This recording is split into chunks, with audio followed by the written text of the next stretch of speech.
Chat. Chato. Chato. Chato des. Chato des.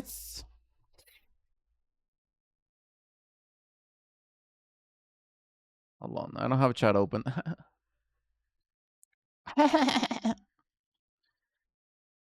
Jonathan's chat open. Hello, good morning. Guten Morgen. Late today. I slept in. Yesterday I woke up and I was like, wee. I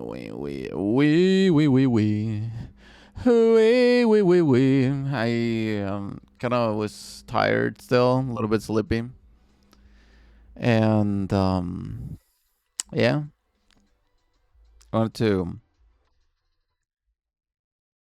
sleep in a little bit more, so I didn't feel like scoopy, poopy papa. Bobby, hello, how are you? Good morning. How's the day treating you so far? How's the mic volume, by the way? Is it too loud or how is it? Because yesterday I checked the recording and it was very loud. But then I was checking like yesterday after stream. Um, I was checking the audio with a game and it sounded fine. I don't know, like I'm trying to level this thing out better so it's not like dog shit. It doesn't sound bad. To you, it's good. Is it too loud or is it fine? I guess you just said fine.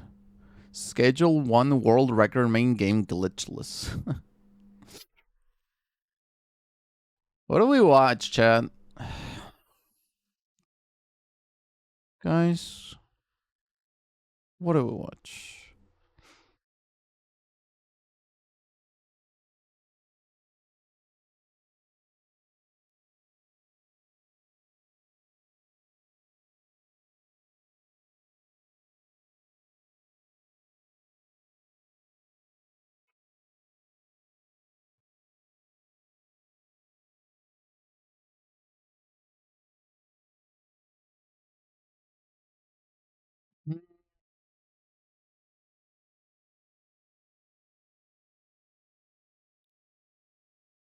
I'm browsing, but I don't know.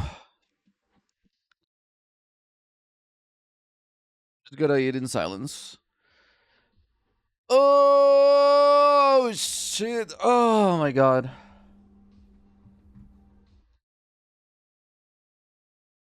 I don't know. Things are fucking. Testing, testing, testing. Fucky, wucky, fucky, wucky, fucky, wucky. Well, today we're just gonna continue playing. What's the name of that game? Cleaning Inspector.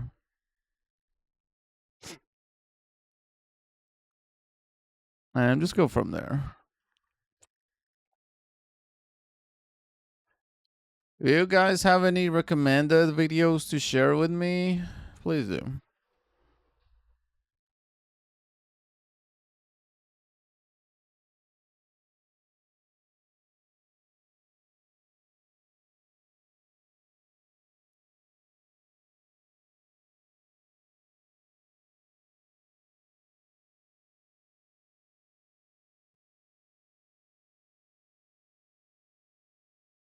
The hell is this?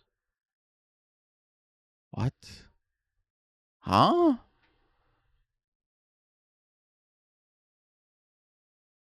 This is really weird. Like, sometimes freaking you search for a video or whatever, and then YouTube, for whatever reason, they subscribe to the channel that you're just watching a video for. Like, you didn't click subscribe, but they just subscribe. They subscribe to that channel for whatever reason.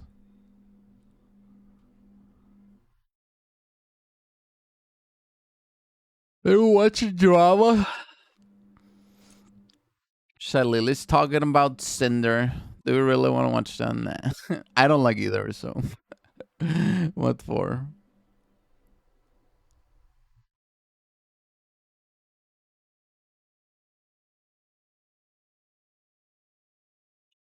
It's so dog shit, honestly. I'm looking. What do we watch? There's nothing out there, chat.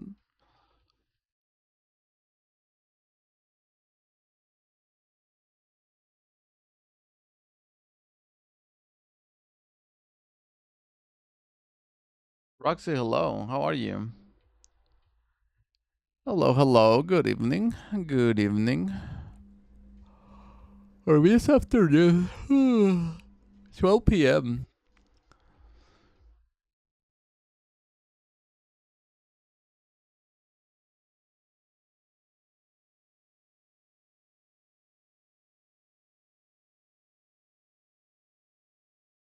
Like, for once, like, I actually thought that some of the indie VTubers are, like, not that big. But then you start seeing.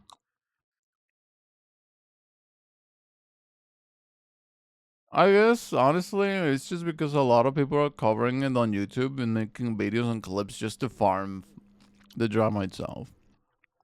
That's it.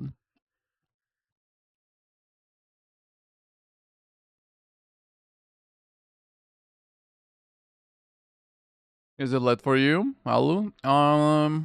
Or stream? Yeah, I usually stream. Well, not really, but I want to start my streams at 10 a.m. But I've been slipping in because all my work week and everything, and I want to rest. And end up waking up at like 11 a.m. And then today I woke up at 8 to go to the restroom, and then I was like, huh, maybe I can stay awake. I don't feel tired, but I was like, nah, I have to I have to use this time correctly. And then I went back to sleep, and I woke up like 11:58, very late.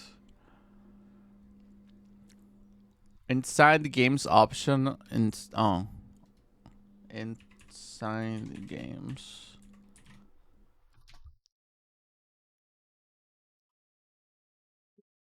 How is this guys do really you watch?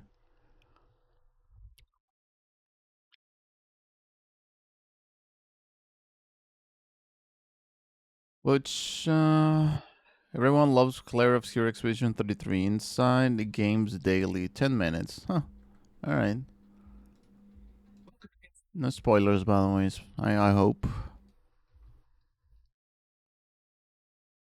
ARB sounds good.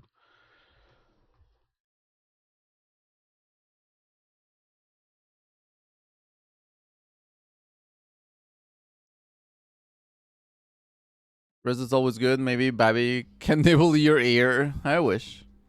I wish. Soon we will live together. I'm kidding, not soon, but someday I hope. Well, definitely. And then tomorrow I go back to work. Yippee! All right, give me a second. I'll be right back.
I'm back.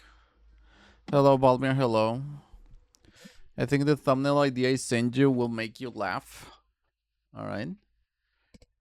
Let's see it.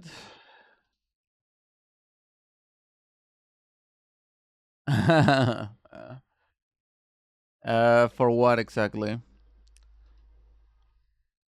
Can you draw the Babito that I told you on the monkey?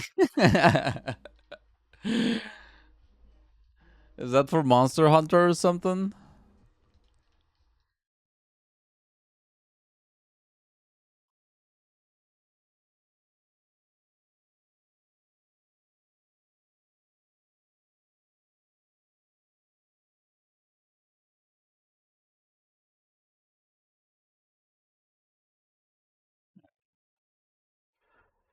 Uh, give me a second.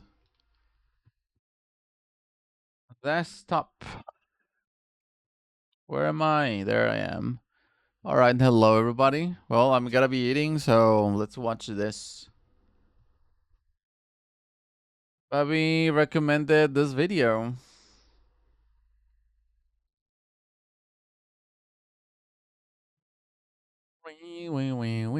Inside Games Daily, the only gaming news show brave enough to run positive headlines about new releases twice in a week. That never happens. Yeah, it's 2 games back to back that everyone loves to love, which is a very rare occasion, but we're going to jump on it as hard as we can. We like celebrating games here. This game, Clair Obscur, is such a treat. It dropped out of nowhere, I think. It didn't really get that much exposure before. And I still misremember if this game got revealed during Geoff Keighley's baby shower or like Xbox presentation. I don't remember, but it just didn't hit me. It didn't hook me. Nothing like this. Like I say every single time they start announcing some games that just feel like they're nothing. Like the second this thing is off the screen, it's gonna be forgotten. And no one talked about this game until it released. And it released, and then everyone saw its great potential. Banging music, beautiful music also. Great combat, very interesting story. The setting is also very cool. It has everything going for it, and apparently it's not that long. Like for an RPG, an adventure RPG, this is around like what 33 hours, 30 hours or something.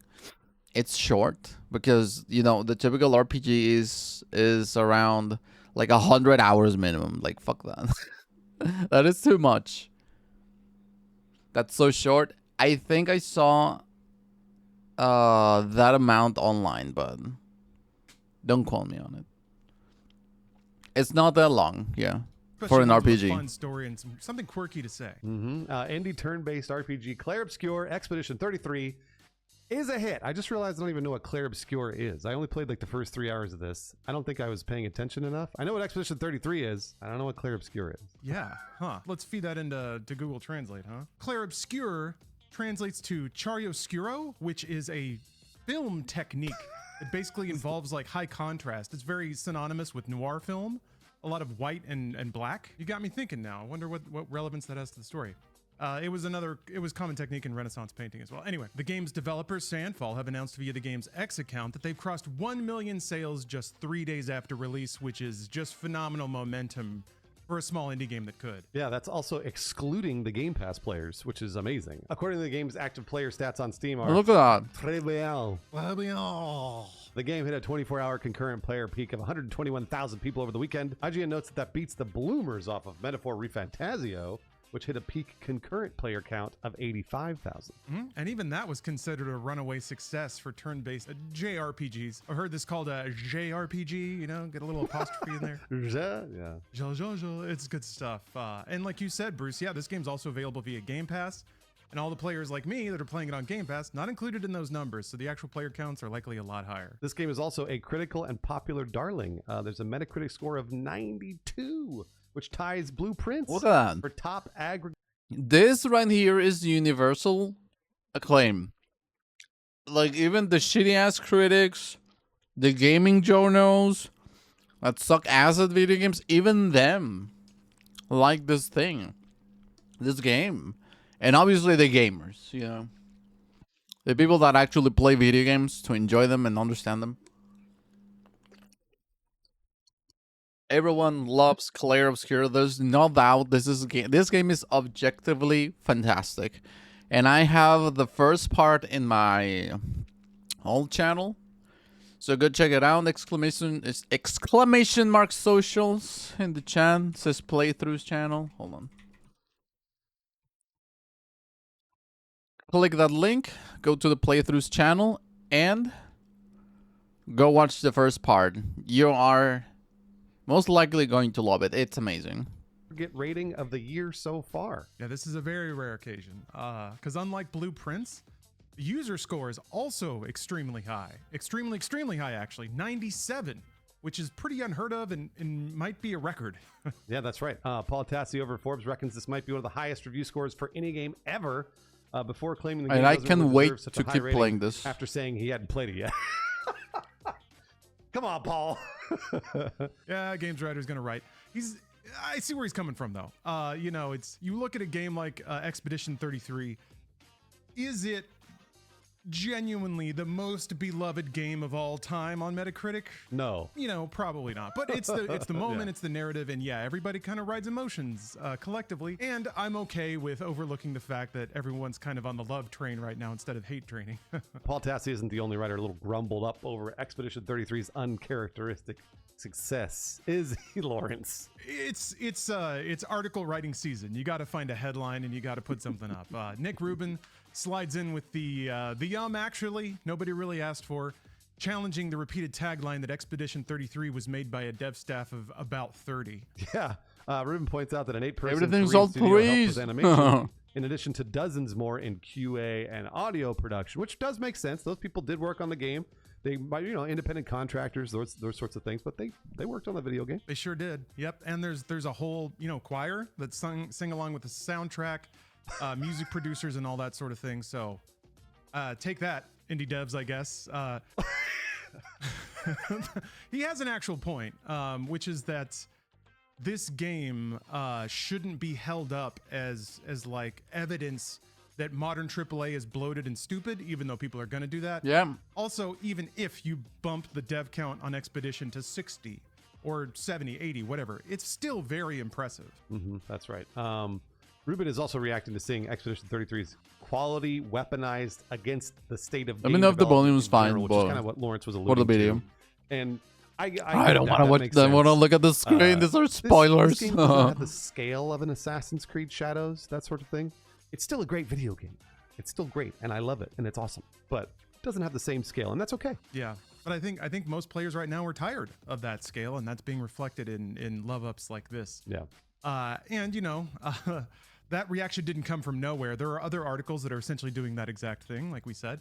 Jets Corden's article on Windows Central claims that Expedition 33, this is a heavy headline, quote, utterly destroys Square Enix's gaslighting over Final Fantasy turn-based combat. I don't.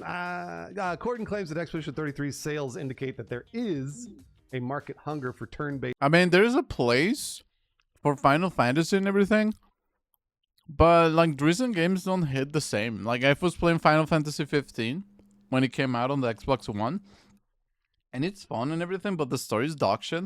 It was fragmented, so like part of the story was DLC, and that was sold. Final Fantasy 13 and 13-2 have fucking dogshit stories. It's very confusing. They just throw a lot of just random ass terms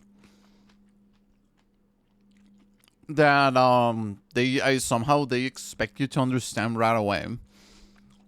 And I played through the entire game. Like, it was fun, but it was not groundbreaking. And it didn't make me feel like this game is making me feel, you know. And I think one of my first Final Fantasies, I didn't play the pixel ones on the SNES when they released. because I was like, I don't know, very young, very, very, very, very, very young. Um, but the first ever that I picked up and played very extensively was Final Fantasy X, and I really liked that game. It really, really felt like a whole adventure, very immersive world. The story isn't actually not that convoluted or anything. It's just basically how we have to make it to Samarkand to stop the fucking. I don't remember the name of the main antagonist. And you start meeting people like along your journey, and it's very fun. You know, the clothes, not the clothes, the role playing action between characters, you know, changing their abilities like hand to hand, like the heavy hitter, the magic user, all of that. It's really nice. It's typical for an RPG, but this one in its time felt very rewarding. It felt like an adventure. It felt very cool. But what, Final Fantasy 16, like the newest one with Clive? Like, I tried it and I just didn't care, honestly. Like, the characters are boring. The story is whatever so far. Like, I just, honestly, it's not that impactful in the slightest for you to remember whatever was happening. Just the name of the main character, and that's it. But I've heard people say, like, I just wish I didn't play through this shit. It is not even turn-based anymore. It's like an action game. And I have Final Fantasy VII, both of the remakes. Hold on. The remake Intergrade, which is the first part of Final Fantasy VII, and then the second one, which is, what's the name? Hold on. Let me check. I literally have them on Steam. It's updating. Steam.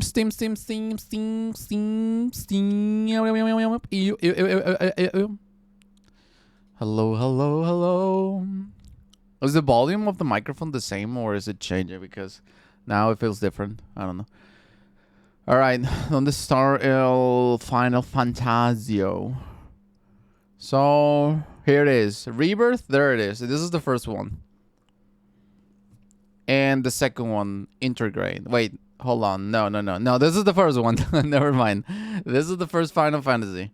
The first part of the seventh game, the remake, and then this is the second part of the remake of Final Fantasy VII of the PlayStation 1. And I haven't played them, as you can see. I have no time on these.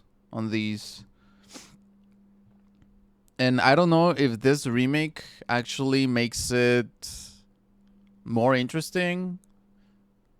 Like, you know, in terms of Clair Obscur, meaning, oh, this game feels like a breath of fresh air, you know? And it should feel very impactful because it comes from a big company. It's a AAA game. I'm making too much steam. Original Final Fantasy VII is good for the PlayStation. Yeah, I was playing the original Final Fantasy, but you know, since it's a very old game, it doesn't really have pointers of where to go, and I stopped playing for a bit. I came back and I don't know what to do. I don't remember what to do or where to go, so I just gave up on it. But I was enjoying it. The story was interesting. But again, I just stopped playing a little bit, and I don't know where to go. You need to open up a guide and then start retracing your steps with a guide to know where to go. I was like, I just gotta play the remakes. You got lost. I remember when we were looking forward to it, but with no pointers, yeah. And I mean, it's okay if you find yourself lost or whatever, and you still find some conviction, you know, in you to keep going. But at that point I was like, I don't feel like continuing, you know. I just felt like I didn't want to continue. Like, if I feel like, yeah, I do want to continue playing and see what's next, then I wouldn't mind. But it's all about feeling like it, you know, and I didn't feel like continuing. That's the thing. But with Claire Obscure, I do want to continue that game. Like 1000%. That game is fucking amazing. And that's not the only RPG I have. Like, I also have Metaphor here, and I haven't played it. I just played the demo. If you guys remember, I streamed the demo. I didn't complete the entirety of the demo, but we replayed it for a bit. I don't know if it's going to carry over.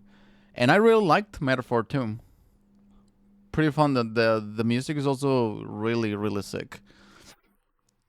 But like, out of all the games, RPGs that I played in recent memory, I think the one that for sure stands out the most is Clair Obscur.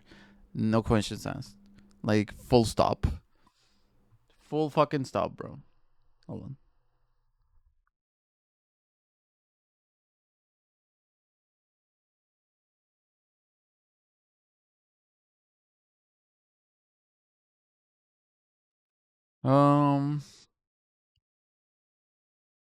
And I just don't know, like, the... Let me put some music.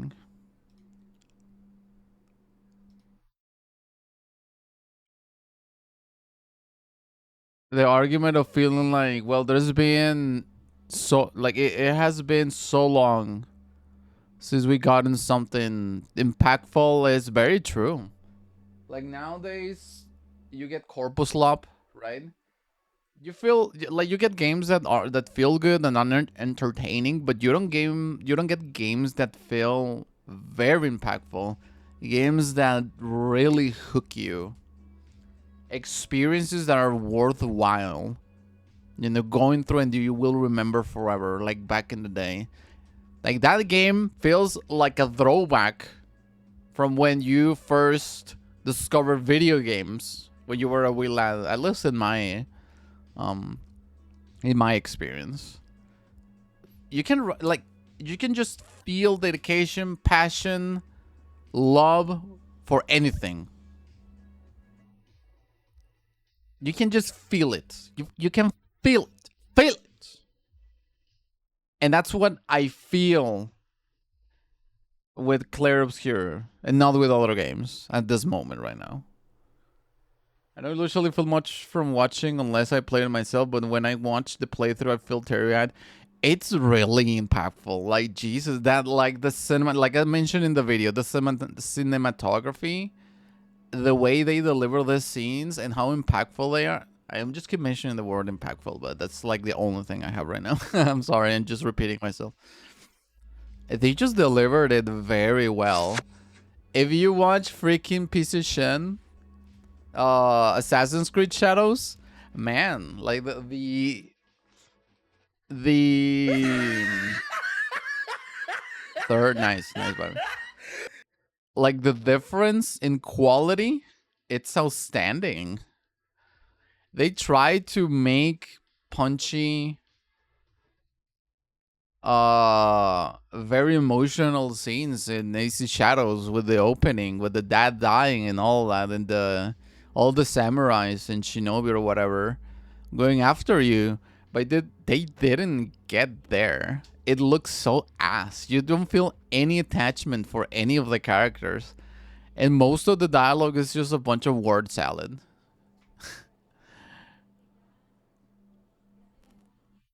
You're going, don't eat Alu. That is gonna eat me.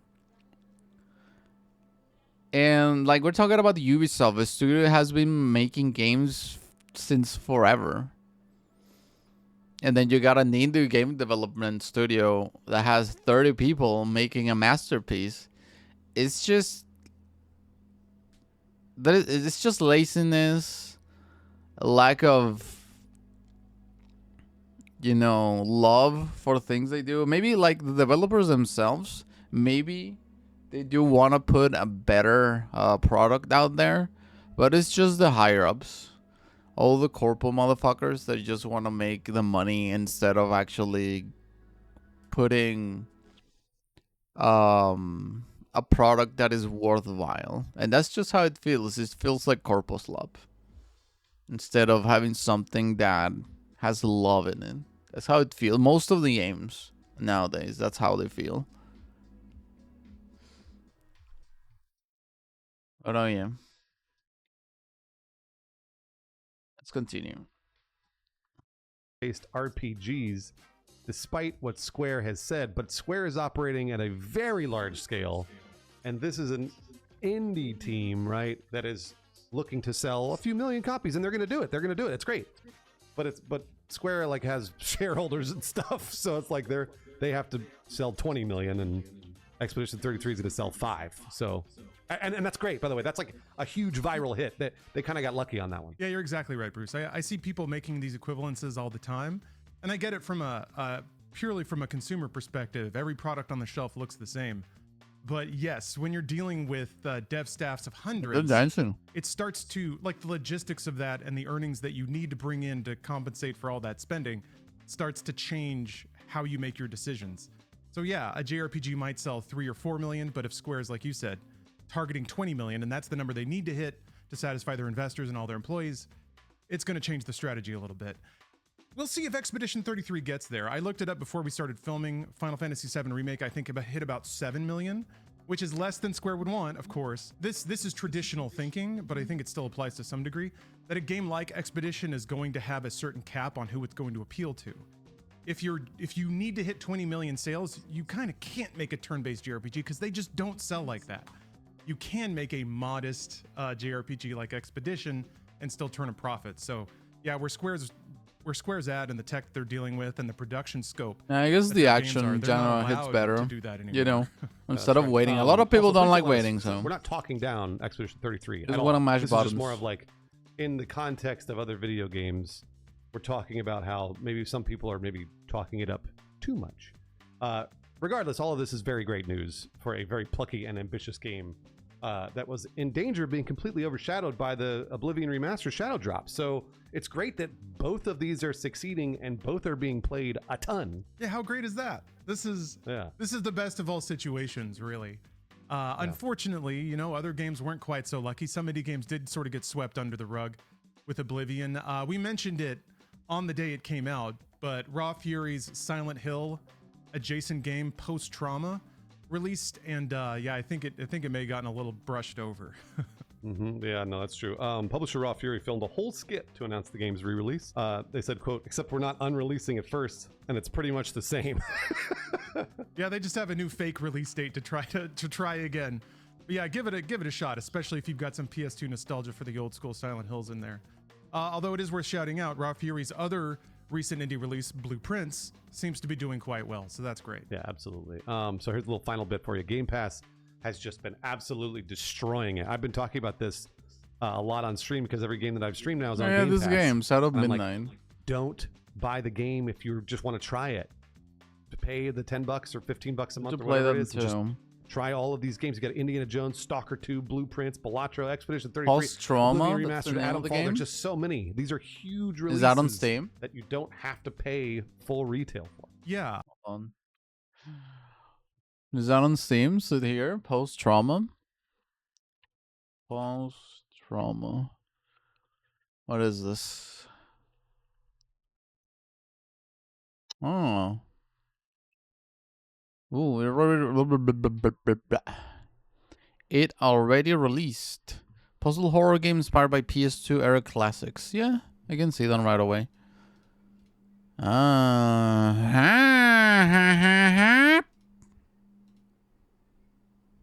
at that. Huh.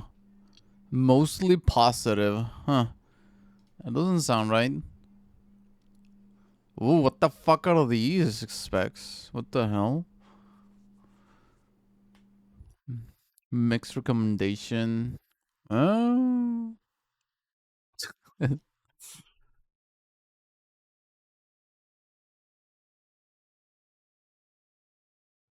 Seems like it's very missable, huh?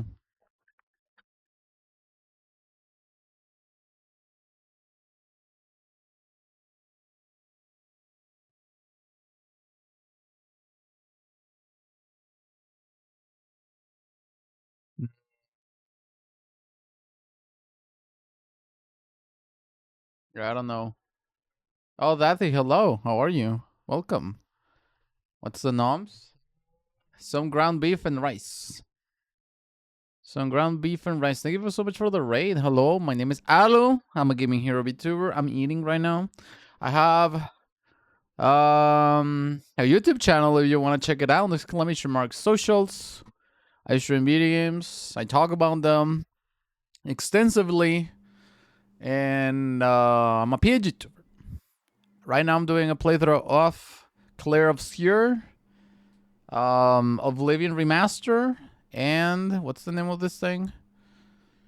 Oh, Assassin's Creed Shadows. And Assassin's Creed Shadows is going to die tomorrow because I got the Ubisoft Plus subscription. And hey, I'm covering that in the playthroughs, my old channel for these playthroughs. And I upload when I'm not streaming. So, pretty much online every single day because I have to work. That's why I'm not streaming, but at least I can record some video games when I come back from work, which is nice. But I hope you're doing great, Dathy. Thank you for the raid so much. Thank you, thank you. Thank you, thank you. How was your stream? What were you playing? What were you doing?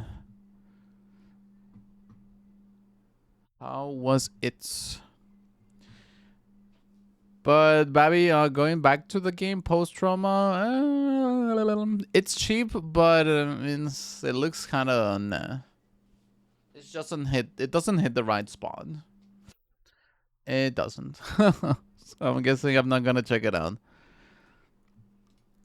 I wanted to mention that because the narrative for a long time is that Xbox has just been dropping the ball. It was alright. We were And I doing think some up until hunting, maybe getting last back into the November, group that before was kinda true. Arc Temper drops. But they've had just Monster Hunter. multiple high caliber releases on their subscription service for the last 5 or 6 months. And we got Doom the Dark Ages coming up in addition to a lot of other stuff. So it's I constantly, especially with, you know, a lot of the conversations about games getting more expensive. There are ways to save some money. It just requires a little pivot of perception, I guess. Yeah, a little tip because I saw someone. I have some opinions on comment Monster Hunter. that was like, "Oh man, be a I'll critical let you thinker," guys or whatever know They said Bruce telling people to get extensively Game Pass is ridiculous. Just what do I it's think about $50 if Monster you Hunter. Subscribe for 5 months, and I was like, "What? Subscribe for 1 month? Subscribe for 1 month and then cancel immediately." So that little tip for anything that's subscription based, because there's a lot. If you're going to sign up for something brand new, sign up and then cancel immediately. Literally go to the website and cancel right away. Then you'll have 30 days of whatever you paid for Yeah. to try it, and then you won't have to worry about whether or not it auto renews and any of that bullshit. Yeah, if you beat one game in that month, you've already gotten your money back. And if you decide to renew the next month because it's cheaper than buying the next game you want to play, I mean, that's You the need whole practice. point, right? But yeah, I've been playing a shitload of games and saving a lot of money with it. Disclosure, I am part of like a Game Pass affiliate program. It doesn't mean that I'm knocking on doors and selling Game Pass, but Xbox does send me a Game Pass code for PC every month. So there you go, disclosure. I mean, they don't send me No those codes, way. and I What the recommend hell, that every 10 times out of 10. please? I'm like, this is a crazy deal. I need it You play too. all of these games that I've been streaming, and again, if you just use just a little bit of Oh, you know what? Small forensics. I don't know if you guys who Snuffy is. I don't know if you guys know who Snuffy is. She's a VTuber. She's like a emo-looking raccoon girl. She's a big creator. She tweeted once, like a couple days ago, that one of her pet peeves was her not getting access, early access or codes or whatever you want to call it, to games. For the past 10 years, she has not been able to get all those perks that generally other creators get. And mind you, she averages 2,000 viewers every stream. And she has like 500,000 followers on Twitter. Like, she has that reach. So, what gives that they don't give her these opportunities, right? Even though she has very large numbers. Snuffy.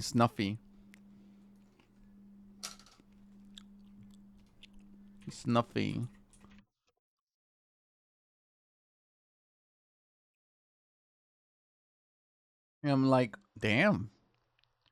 That is very weird, but at the same time, maybe though, like generally, the her personality is not the one they're looking for, right?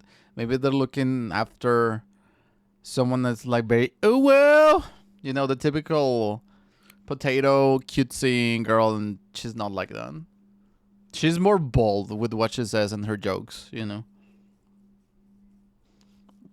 Like it's funny because like she puts shirts on her model that are like the jokes are unhinged. For example, I'm gonna be paraphrasing, but one of the jokes said like, "I got lockjaw from sucking dick at the sucking dick factory," or something like that. Oh my god. Yeah, so like I don't know if like sponsors want to see that, then. And she's funny, honestly, with the stupid shit she says. But again, like I guess they looking for more PG stuff, and more uwu potato type of shit. She's not for everyone though. Yeah. Need to adjust your perspective. Not exactly my favorite way to look at wanting to have games. They look for people that they want to represent them. Yeah. That's a good shirt, but my P storing the balls is more PG. Yeah, but even then, like something like that is not gonna fly. So they see this like the type of funny shit they do. She does, and they don't like it.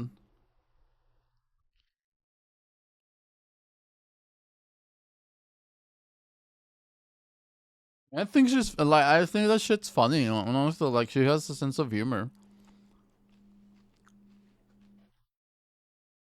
Doesn't feel forced. It just feels like that's how she is, and that's great. Honestly, that's respectful. Like I don't know if it's only me, but like I think everyone out there can tell right away when someone's putting up a show or when someone is genuine. Even if you're streaming for a living, right? And for her, it doesn't feel like she's putting up a show. This is just being how she is. Loud and eccentric people will be more likely to get it, and the ones who don't rub. Yeah. Oh man, the PG streamers or the people that are pretty, they just don't go crazy with the joke. Like maybe like a joke here and there, but it's like every once in a blue moon. But someone that has very crazy stuff happening all the time with memes or shirts like Snuffy puts on. Like she had one very recently. Hold on. Let me show it to you because she tweets her model wearing the shirts. It's like a water radiator liquid or something. I don't know.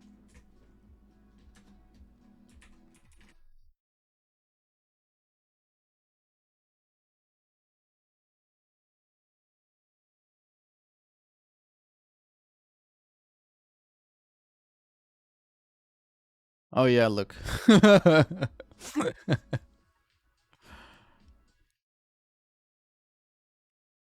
Hold on.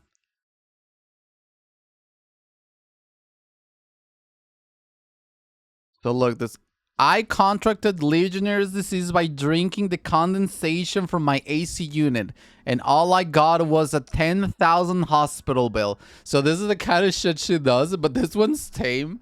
But at the same time, she's making fun of the health system in the US. It's just funny. And the other one was the same. It's like I got lockjaw by sucking dick at the sucking dick factory or something like that.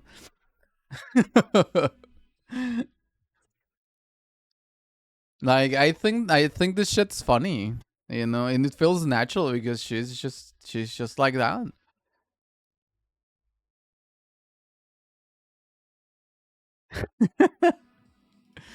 But I guess that's the type of shit that companies don't want to see. I don't know, and they oh look, this one. She's talking about cartoons but I just want to see her cock. There you go. That's another one. Oh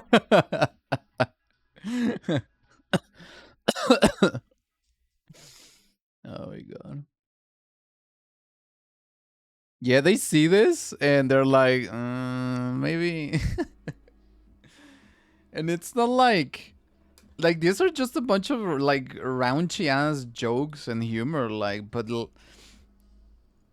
like really, like that's enough for you to not make business with her, even though her community loves her and look forward to her streams. When you have worse things out there, like people actually being like assholes to other people, but this is where you draw the line. Like, come on,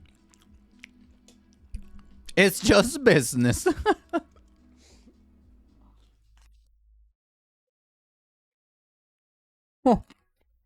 Oh my god, I can't. Actual critical thinking. Cancel right away, and then you've got a month of all of these amazing games. And then if you want to do it again the next month, whenever you want, do it.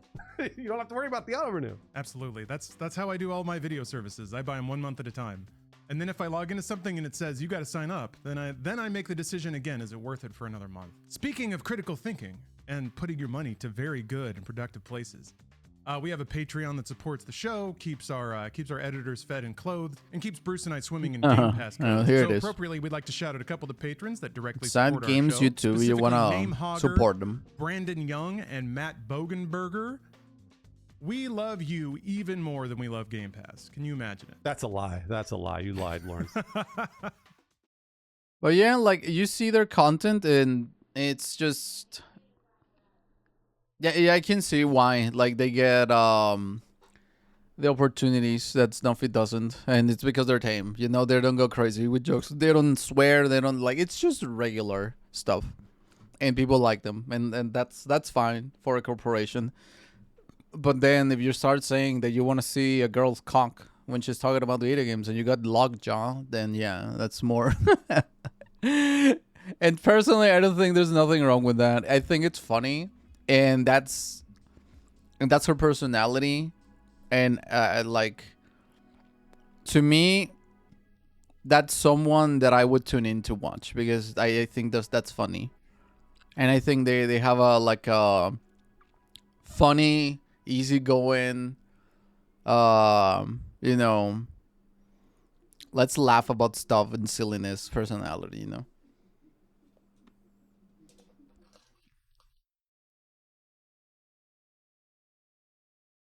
I guess that's why, like, bro, just start your own VTuber, companies or whatever, and then you can just have the talent that you wanna have. You know, silly people like her.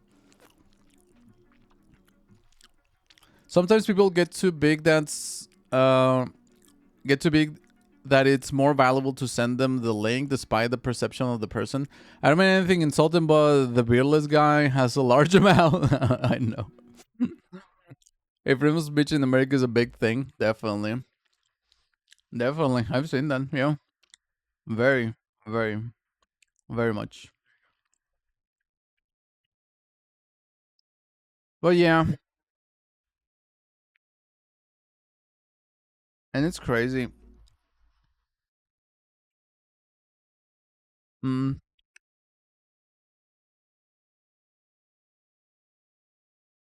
I don't know. I hope she gets something. It's not like she's doing great, honestly, by herself as an indie. She collabs with other people and everything, but like, I really don't watch her too much. Sometimes I tune in to watch her stuff and see what she's up to.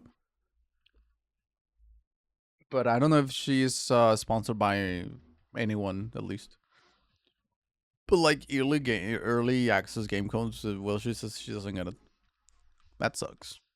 Oh hey, she has a funny personality, and that's what counts. But yeah, Monster Hunter. You guys wanna hear what I think about Monster Hunter after playing World for a bit, playing Rise for a while, and then finishing Monster Hunter Wilds? Sure. I made a tweet about it yesterday. I don't know if you guys saw it. You didn't see it. So let me show it to you. And this is gonna summarize everything. I'm gonna You're not gonna like it, let me tell you. Let me tell you, chat, you're not gonna like it. You're gonna hang me by the chromosomes. Hold on.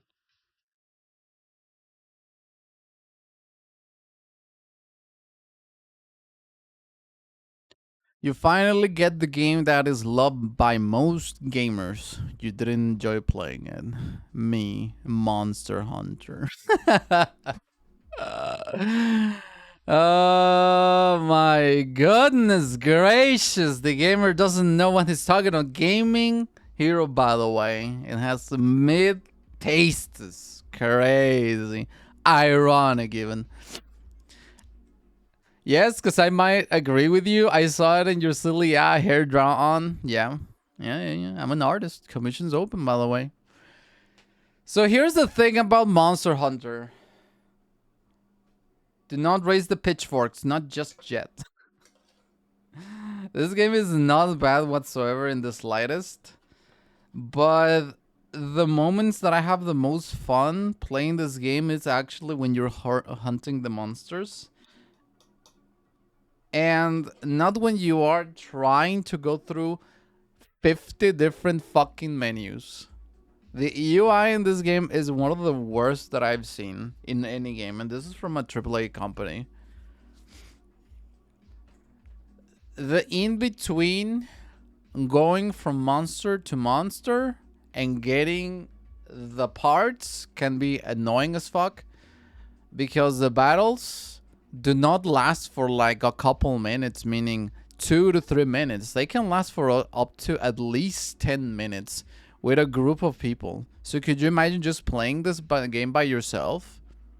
You have to be loving the gameplay loop to bits to feel not bored doing the same thing over and over.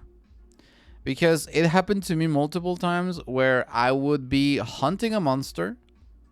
I would need literally just one part, use a lucky voucher, and still be unlucky enough to not get the part even after trying to, like, hitting the wing or the tail or whatever, the tentacle, over and over and over and over and over and over and over and over and over and over and over and over and over again. You carve the monster, and then the orange is still not on your side, and you're like, oh, 15 minutes down the drain. It's like, I cannot progress into the game because my armor is falling apart. It happened multiple times, and I think you fall off very quickly between, I don't know, like, you get a new set of armor with monster 1, and then by monster 3 or 4, you get hit and you can get 2-shotted.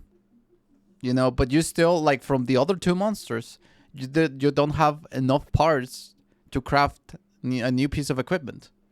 So you can progress. So you have to go back and then fight monsters that are your level so you can progress effectively. And look,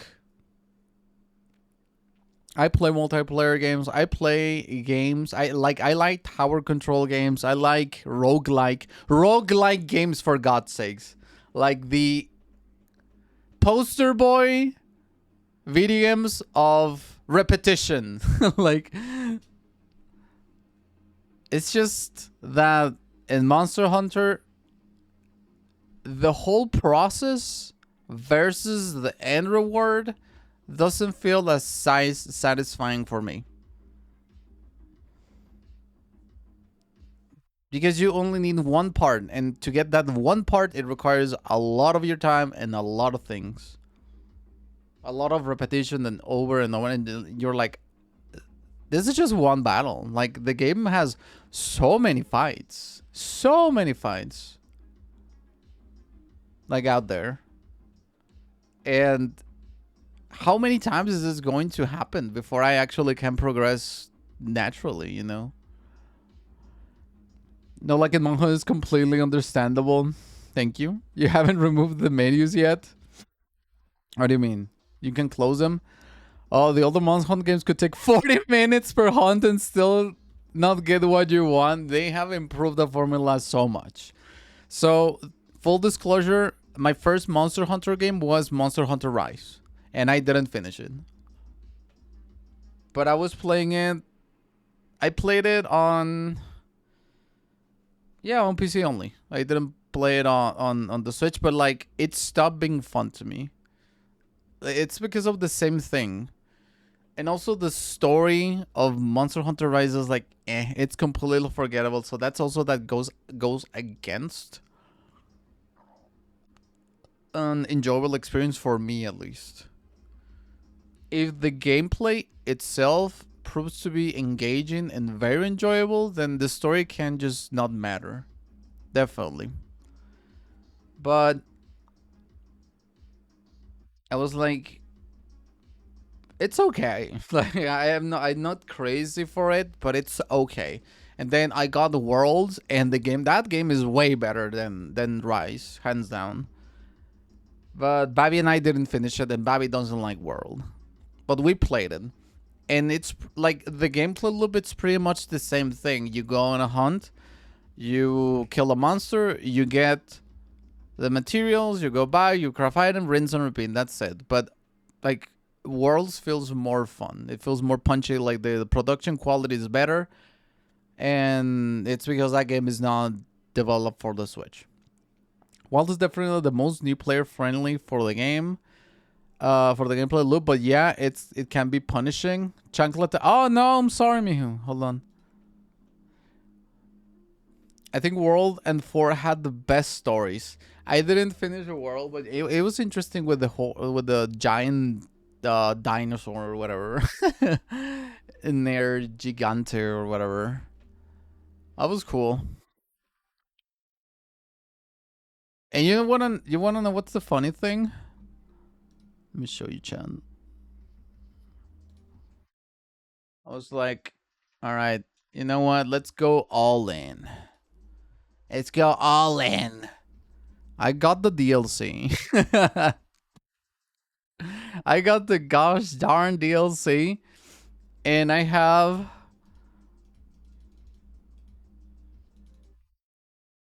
Hold on. I got you, Mihu. There you go. I got the DLC, and in total, I only have 12 hours. Oh my god. Chat, we're cooked. But with Monster Hunter Wilds, I was like, alright, this game is, in my opinion, as a newbie, this game is the best in the series. And by series, I mean the best within the games that I played. Which is Rise, World, and the Wilds. The weapon I use makes it interesting, and I get lost in the sauce.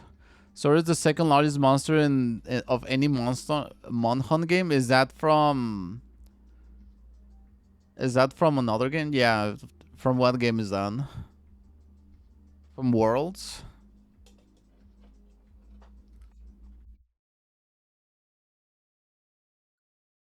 And this game, full disclosure, I didn't buy this game. Babby gifted it to me. This was a gift from Babby. So I really did. I really did give it a shot, and I did enjoy it. But I only enjoyed the start of the main story and the ending, the end of the main story. You save fucking Narnia, you killed Sophia, and everyone's happy. But so far, the post game, I just don't care. Like every single thing that I've done so far feels like bloat. It feels like it's just padding to me. But for the actual fans, that's like extra sauce. That's more game to enjoy, and I can see that. But the perspectives are completely different. You know, I'm not really into the game. I would not buy a Monster Hunter whatsoever. I wouldn't. I have all those 45 hours and 4 minutes that you see here. All of those, and I mean that all of those are pretty much played with Babby. There's only like one hunt that I was doing at Shuwu that I did alone because I was waiting for Babby. And we sadly couldn't make it. We couldn't play together. But it was like, what, 3 minutes, 4 minutes? And then after that, I didn't touch the game alone again. Sora Magdaros is the volcano monster in the world. Oh, yeah. That one. Yeah, no, not Nergigant or whatever. Yeah, I get it wrong. But yeah, the mountain dragon. Yeah. That's just continuation. It's still the story, but it's like under construction story instead of the fully built low rank story. Yeah, I enjoyed the low rank, like, yeah, the main thing before beating Sophia. You know, I enjoyed it. Like it felt nice because the other games I just didn't feel that deep, and this one felt more. It felt more complete, you know, in comparison of the other games and the cutscenes and whatnot. But like the post game, I just like, you know.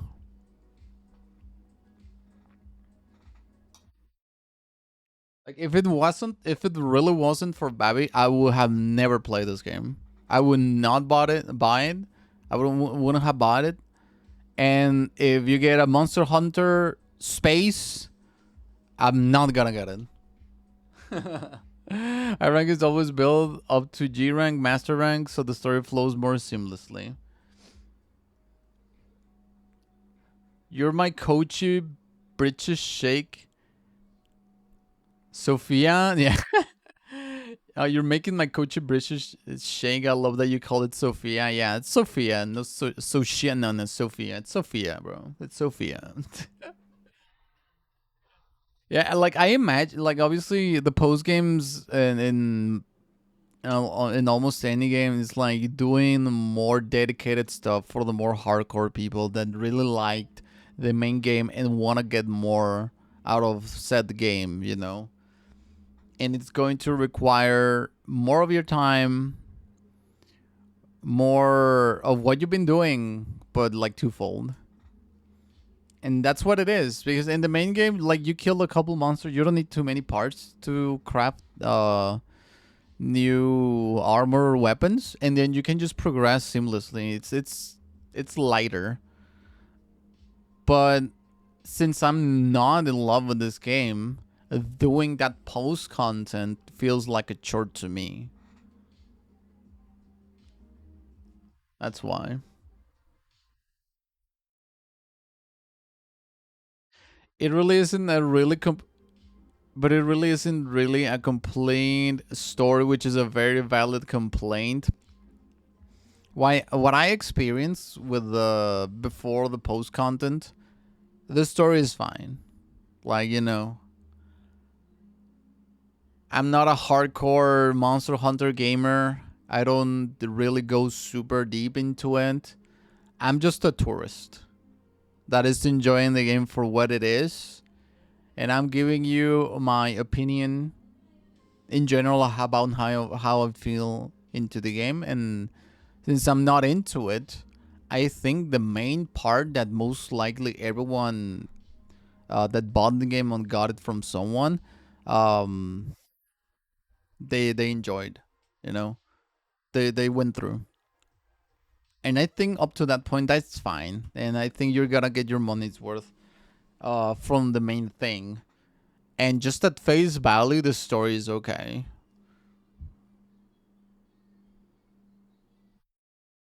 But yeah, this game I just don't. I'm not a fan of Monster Hunter. I give it a shot as you can see here. Playing this game alone, you have to be absolutely in love with it to enjoy it. With games like this, are way better joined with someone. Like at least one more person. If you have someone else to enjoy a game like this, your experience with it is going to be vastly superior. It's going to be fantastic. You're going to enjoy your time. You can just shoot the shit, react to the monsters attacks, the cinematography. It's great. Oh, one thing that it's really cool, like I said, the things that I enjoy the most are the fights themselves, the attacks of the monsters, all the build up with the apex predators of certain regions, the music, all of that is 10 out of 10.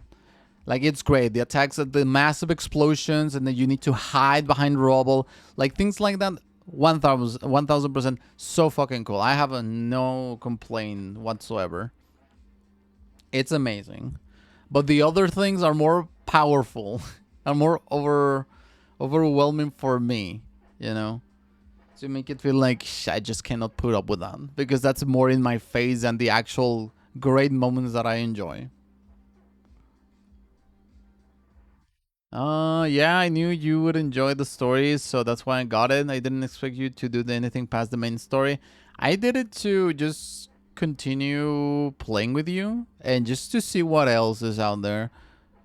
But again, like that post-game content is for the people that really like the game. For the tourist like me that is just experiencing the game regularly and doesn't fall in love with it, I like. I would definitely just would have stopped there, and I feel like I have not missed anything, honestly. So far, like the monsters we have fought, some of them are funny, but the main big what do you call it? Monsters that we have fought, we already fought in the main game, so I feel like I didn't miss anything. Honestly, your opinion is a very fine one, very valid points and well-articulated judgment. You think so? Thank you. And I'm not looking like, just for the record, I'm not looking forward to just, you know, throw hands with anyone. It's just how I feel. But I still want to get your Sakura outfit. I'll be honest, I don't care. Right now, that one, like, I think so far, in everything that we have experienced so far, or at least myself, I'm just gonna talk for myself. The whole build-up and the mission of the Raid Down, I think, is hands down the absolute best thing this game has to offer. Not even the guy, the chicken with the chains that you're looking on screen. Not even his sequence is that good. The Raid Down one is so impactful. It's like the ambience, the environment, the music kicking in at the right time, the thing standing in front of you, you're jumping out of your chocobo and just facing it. It's so good. Peak. Absolute cinema. Absolute cinema. Like, I got chills. So good. So good. It was absolutely amazing. And the Sophia fight, it's kind of the same, but I think it's the fight itself and some of the attacks of the dragon. And then when you start breaking parts of the shell that it has, and then you can see Black Dragon, that's cool. That's cool. Right? You're missing the Gloria masala, the tikka masala, the chicken masala.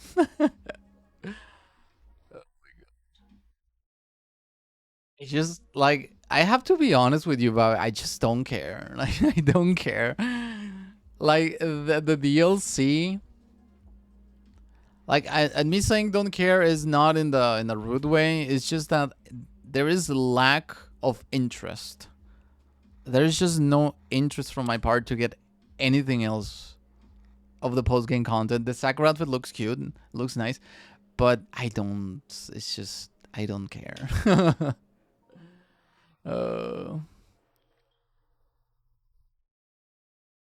Yeah, what the hell? What's happening on the screen? It's exploding. Like someone raided, right? Uh, I mean, post game you only got a handful of more hunts, but yet again, that's more for the people who really want to play. Yeah, exactly. Yes. Argwell has less aura than the Raid Dow.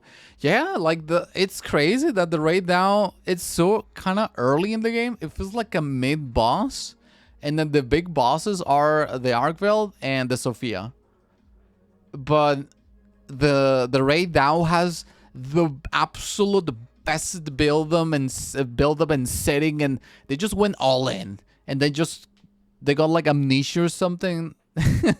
That they did something so good with that fight, and they didn't replicate it with the other bosses. It's just so weird. Gibigata Barba? What is that? Isn't it? It isn't DLC. It's just the title loved it. Yeah, I'm calling it DLC because they added the Sakura area or whatever, and then the new things. But yeah, this thing, the season event. This thing right here, and what's the name? The giant kitsune worm or whatever that I also don't care about fighting. Oh yeah, one thing that also I have to give credit to this game. The monster design. I've like, from all the monsters that I've seen and played from the other games, this one has one of the most interesting monster designs, because in the other games, like, I think dragons are extremely overrated, and this game has a fair share of dragons. The Raid Dow, the Argwell, Sophia, the dragon. What's the name of the dragon? It's like a wyvern, but it's like green. There's a green one. There's a red one, and there's a rock one that puts you to sleep, and that shoots lasers. And I don't remember the name of those. The Rathalos or something like that. And what else?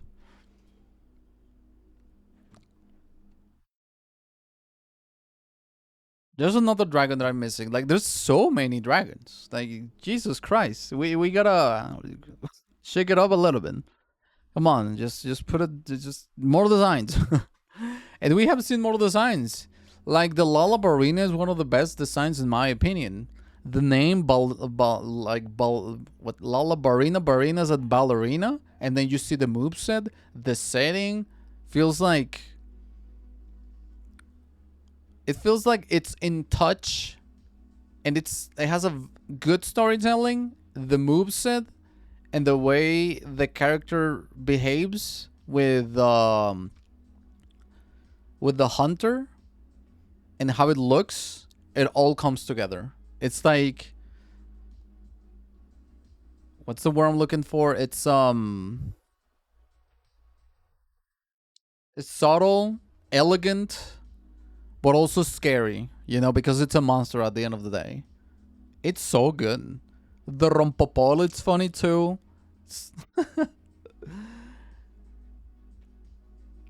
It's like, some of these designs are great. The Uduna, it's like a luchador. It's just jumping from the front row and shit. Like, some of the designs of these monsters are amazing. And then they just start doing boring ass dragons. Like, I fucking hate it. Right now showing up with the massive Sandtide is always so hecking cool, yeah. Mitsutsune, yeah, there you go, Mitsutsune. The only reason I say not really DLC, it's cuts, it isn't optional, it's just updated in, yeah. Monster Hunter monsters are amazing because they try to make them biologically realistic in lore, but the actual dragons go against nature. They're more mythical and even in game. Wilds has no Elden Dragons. I wouldn't know what that is, honestly. I guess like dragons that are older, have like a beard and everything. I don't know. But that's interesting that what you're telling me. Like, they go like biologically realistic in lore, and that's interesting. Like, it gives more context as of why they're doing these things here and there. They are the dragons. Ah, gotcha. But, well, you know, like as a again, like as someone that is playing the game as a tourist again, because I'm just a tourist. I'm not invested into this. Like monsters like this, they look like dragons, they resemble dragons, and if it's a wyvern, it's pretty much the same thing. You know, when you compare them as just at face value, they look very sameish.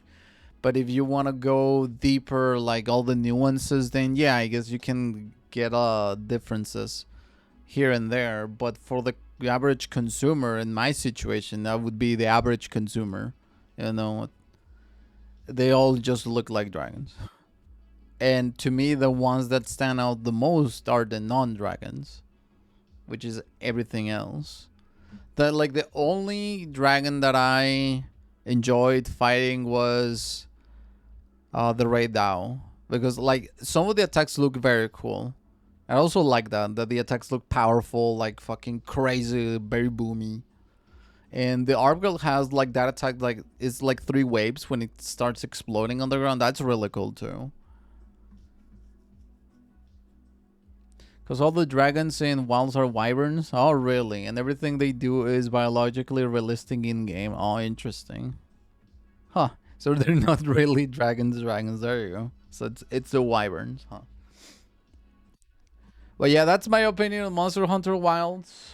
In summary, it's okay. I'm not in love with this game, and it's like basically when you want to try out this new food joint around town, and you're like, oh, let's try it out, and then you tried it, and you're like, it was fine, but I would not get it. I would not buy it again. That's my very what do you call it? Resumed way of explaining my feelings. In short, very much in short. All right, let's play the other game. Then we can start talking. We can continue talking about it. But like, if Babby wants to continue playing, I'll play it. But if she stops playing, I'm not gonna go back. I'm just not gonna go back.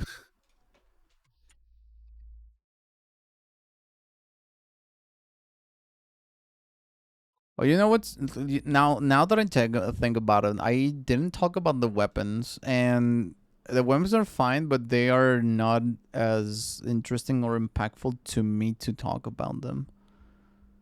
Because I tried every weapon, and the only weapon that resonates the most with me is the hammer. Very Unga Bunga, like I guess one of the easier weapons out there, and the katana. But it's not a matter of difficulty, but just a matter of, do they feel fun, you know? Are they fun to play? And some of them, or are they interesting? And I was like, you know what? I'm just gonna play the hammer because it feels the more satisfying. And that's it.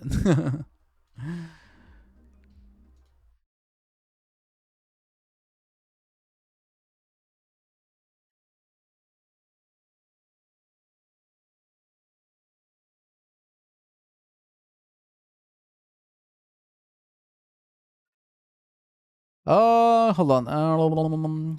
Yeah, they dialed back on the amount of wyverns in the wilds because in the world we all had wyverns and dragons till post DLC. Really? Yeah, it felt like we were fighting a lot of. So like I stopped playing after the mountain dragon or whatever, and after that, Babby just gave up on it. It was like, I'm not gonna play this by myself. So that's why I didn't continue, because she didn't like it, and I'm not gonna play this game alone.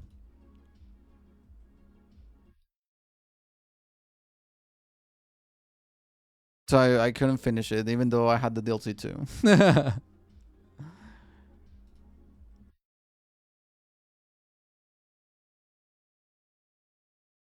And that's pretty much it. Doesn't matter what's good or what's easy about it, what you like. I've seen too many people want the best and cry and I just cry a single tear for those people. Yeah, when it comes down to games that have multiple options, I just want to play what's fun to me, regardless of power or whatever. Like, obviously, if something is extremely weak, and it's just like, you can't do anything and feels like it's underpowered, then yeah, obviously you have to change. But in general, like, every single weapon in Monster Hunter feels competent. Like, all of them. There's no better weapon. Like, again, like, as a consumer, as a general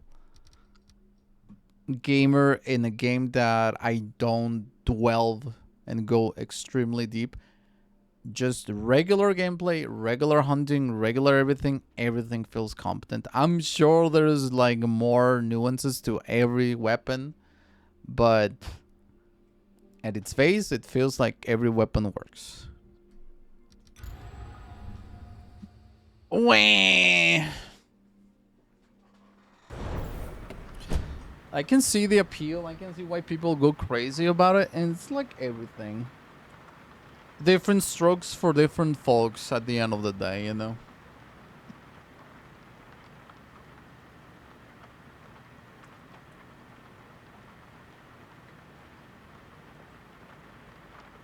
Yeah, why is Bobby crying? The difference is optimal time between the worst and best is about 25 seconds. There you go. It's just about timing and everything. You just want to go Bunga. I think like the reason why I like the hammer in that game a lot, it is my preferred weapon, is because how powerful and just punchy and heavy and just thrusty. I don't know, thrusty, no, not thrusty, but like how it just feels very strong, and that's what I like. When you're hitting, like everything, like the way they designed the game to feel in your hands depending on the weapon that you're using is really good. Like the sound effects, the movements of the character, the doggy. Sorry, Dexter, but it's no time for a walk.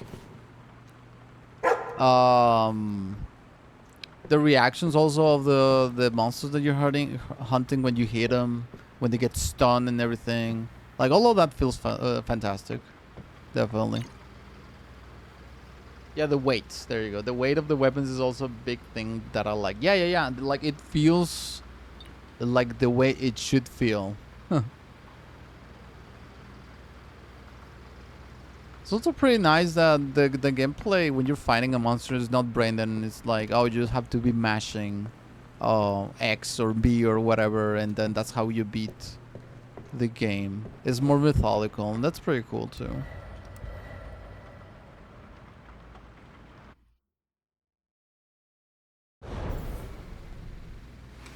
But I feel sorry for the monsters. Those little guys are just living their lives. They're just hanging out in their habitats, and there's the hunters just go and kill them. It's like, they even run away from you, bro. I don't stand behind that, as I am eating a hamburger right now with some chicken tenders. Accept mission from your computer. Okay, it's down here. Unless you use Lance, in which case we really do just mash buttons. I saw a meme on Reddit, on the Monster Hunter Reddit.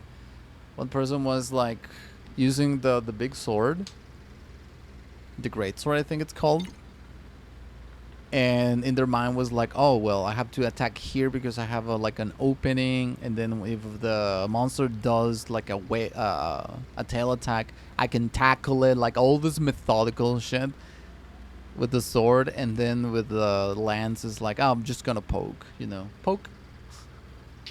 Just hide behind the shield and just mash B or whatever, and just poke and poke. That's funny.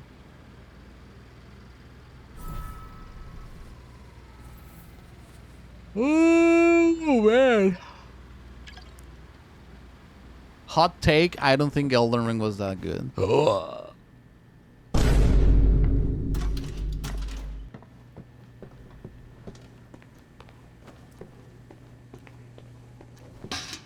Oh shit. Go to the car. Do we start talking about the Elden Ring? Unsubscribe. Now that's a hot take. Chad, let me tell you, I've been playing FromSoft games since forever. The only games that I didn't play was Demon Souls and Bloodborne. Demon Souls because it's only available on PlayStation, and Bloodborne because of the same thing. And I also played Sekiro and Armored Core, the latest one.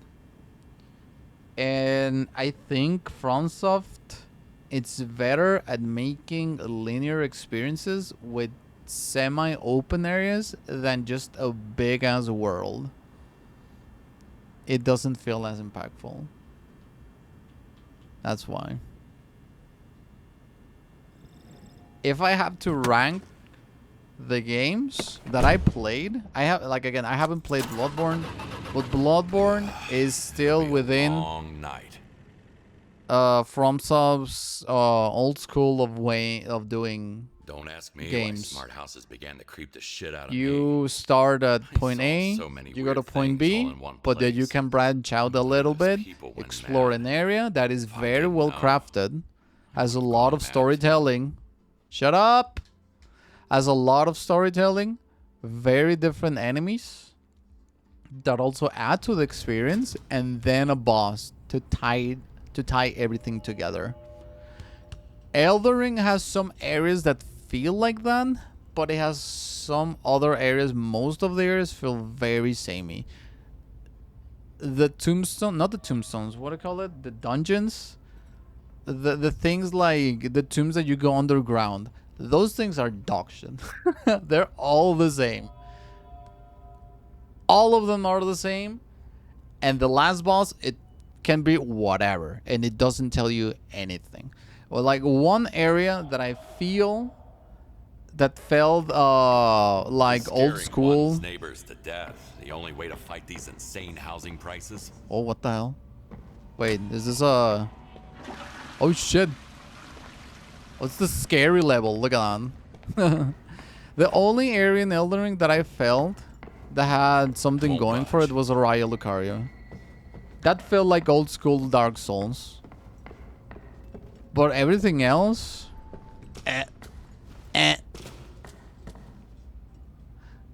Unsubscribe, divorce, block, foreskin, remove. My biggest complaint about Elden Ring is that it has a lot of dead space. Exactly! Yes! Yes! That's how it feels. It feels like there's a lot of space that tells you nothing. Because it's an open world game.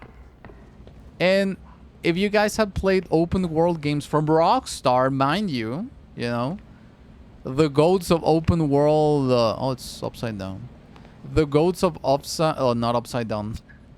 The goats of open world games, then you can see why, you know, other games that tried the same thing are not up to par.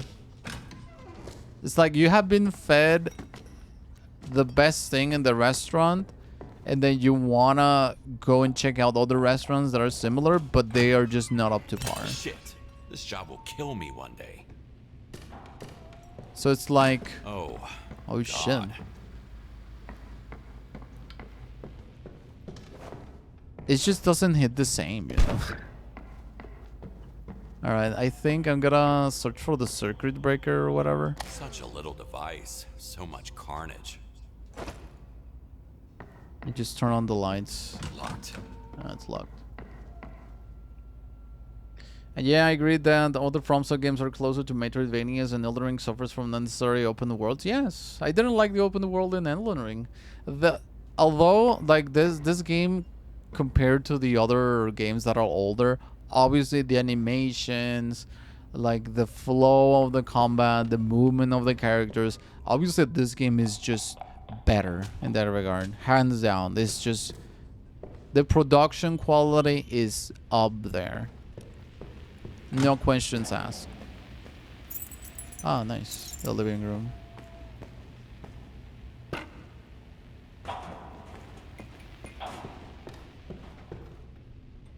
It's not the same though. They have random encounters in Dead Space. In Dead Space? If they made slightly better use of their open world, Elden Ring would be goated as fuck.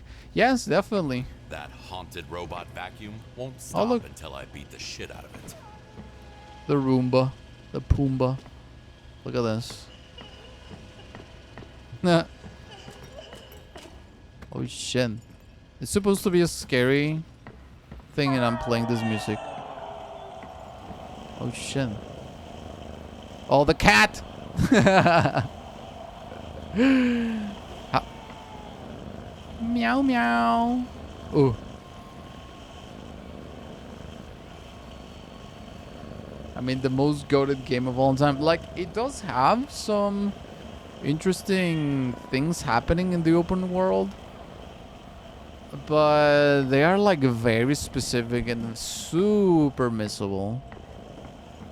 Like, there's a lot of stuff that Vadme told me about it that I didn't just experience when I was playing through normally. You know, it's like specific stuff that you are going to miss.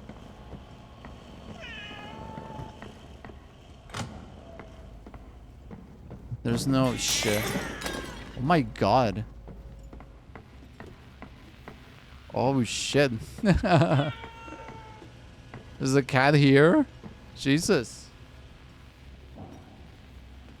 Dead Space in Elden Ring? And you still miss a ton of stuff? Then that's not my fault. I'm playing through the game. You want to see how many hours I have in the goddamn game? Hold on.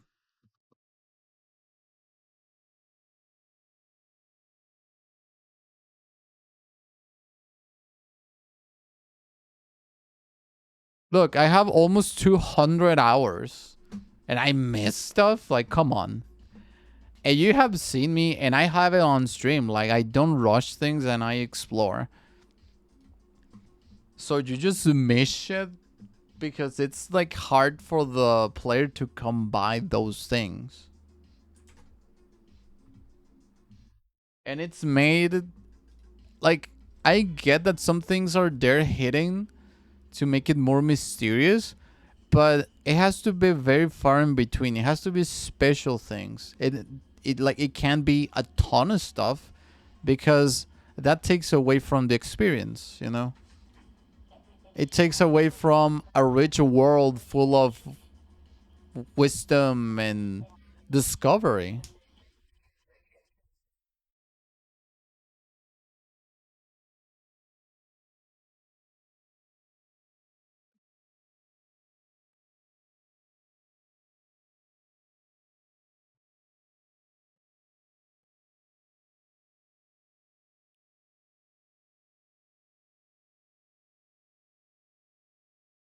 Damn.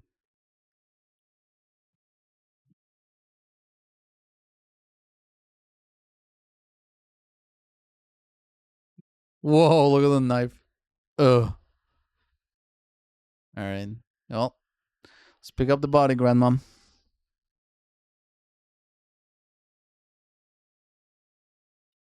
You still miss a ton of stuff. Didn't even save Bok. Who's Bok? Bark, bark, bark, bark, bark, bark, bark, bark, bark, bark, bark, bark, bark, bark, bark. The chicken?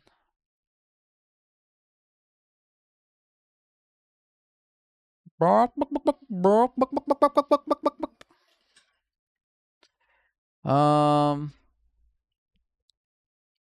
Not saying it's your fault. I'm just saying there's a ton to explore and run into. Yeah, but again, like that experience was completely missed because that's the intention of the devs or whatever. But like those are things that should be more easily encountered. Like some things, most of them should be easily encounterable so people have more fun with the game. And I'm not against like more hidden stuff for the curious and the hardcore. That's great. Definitely, it adds more mystery. But again, like for the general gamer that's playing through and that's curious and just change things normally, I think more things should be just there for you to encounter and not just hidden.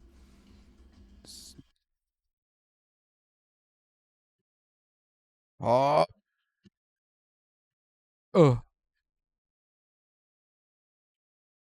Uh-huh.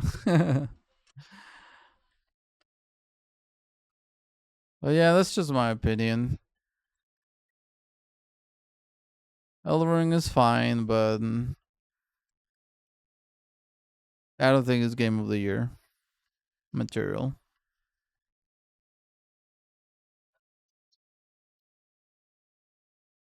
And the DLC is more of the same.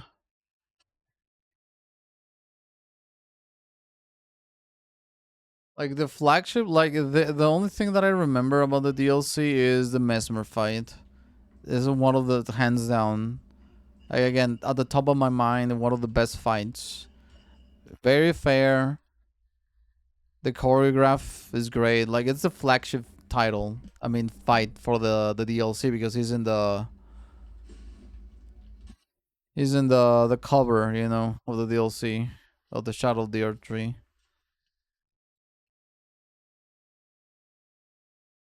But outside of that, open the world that is just a lot of empty space that is just, oh well, I came here expecting to find something cool and there's just a bunch of grass and no storytelling at least.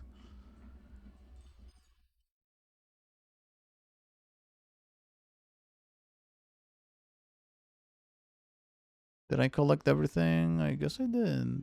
Delete surveillance recordings. Wow. Let's just get all the bodies first.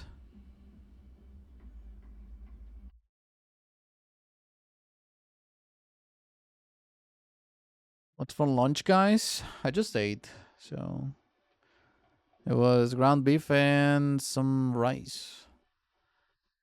It's an open world. You live it. It's an open world. You live it differently. I mean, if you explore everything, doesn't matter the sequence you do it. You're gonna experience the same thing. If you go to point A, like 5 hours later into the game, and I did it in the first time, you're still gonna find the same thing because there's nothing to see there. You know.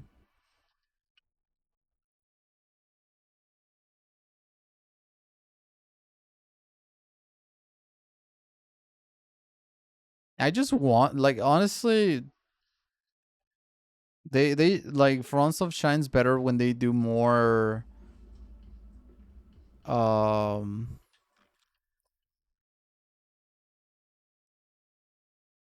we'll look. There you go. There the cleaner chan. More concise, tightly packed experiences rather than open world. That's not their forte. They tried it and that's good. Like I'm not saying that, but just it just didn't hit. It didn't hit the same. But when I think about FromSoft, I don't think about Elden Ring. I think about Dark Souls, Sekiro, not Elden Ring.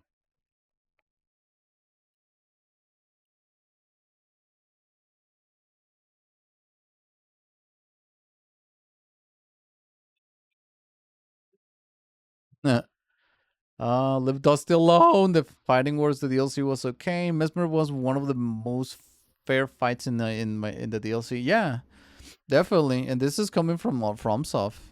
Like for anyone that has been playing FromSoft games since forever, you know that there's a lot of bullshit, and they create these fights with the sole purpose of just being annoying. They know what they're doing. It's not like they are incapable of creating fights that feel fair and fun. It's just that they just want people to be fucking just pulling their hair out. and like, and I get that, but it gets to a point where it just legitimately just gets annoying and you just want to move on, you know?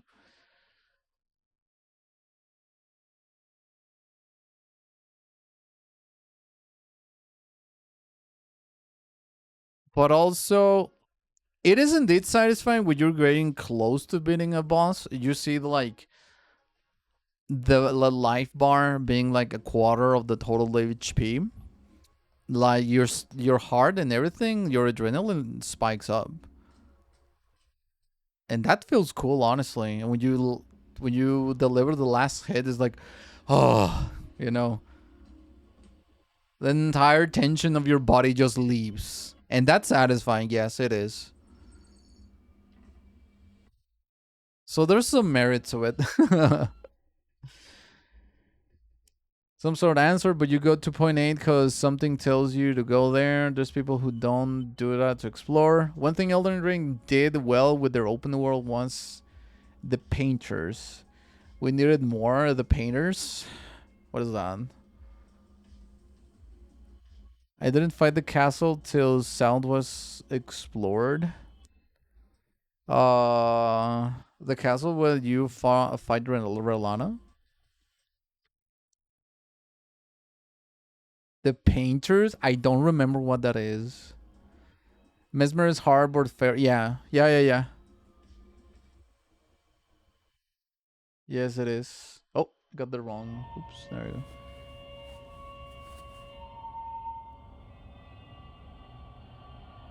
Couldn't hear anything, I think. My bad.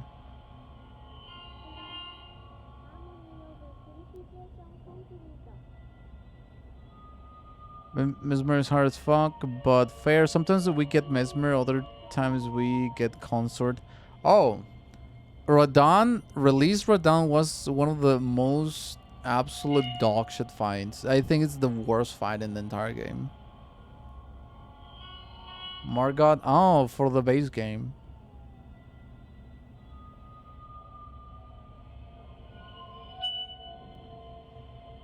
The Ghost Painters?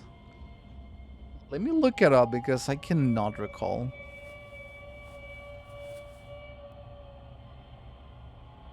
Like when you say Ghost Painters, I just imagine the guys in the boats rowing. Those.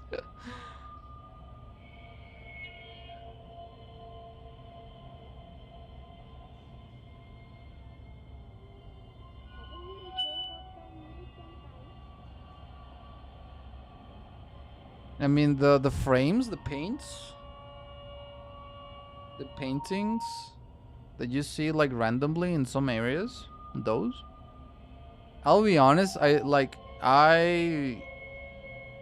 did find those paints, but I was like, I don't care. I didn't. I just like checked out once, and it was so Sometimes you really don't need much to make people go crazy. like missable that I just didn't do any after. These antipsychotics didn't work at all.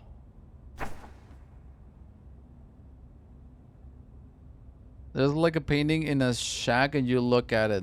You go to the areas, you get there a radar item. Yeah, that one. I was like, eh. I did only one, I remember, on stream, but I was not impressed by it. So I was like, what for?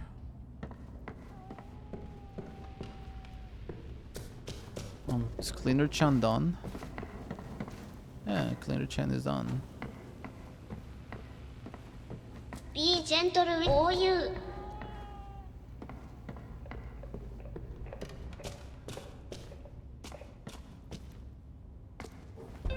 There you go. Time for cleaning. Alright, Painter Chan. Oh, she fell. I can't get. Let's make it cozy again. There is still some work to do. There you go. Go, Cleaner Chan. Clean it up. Clean up, Cleaner Chan. Mom is listening it. What I see is a small malfunction or some kind of glitch for her. For her is hard evidence of us being cursed or even possessed. Her meds either don't work or she is even taking them. Or she isn't even taking them. I don't know where to get help. We're doomed. May God have mercy on this family. No, God didn't help them. It's not really his thing.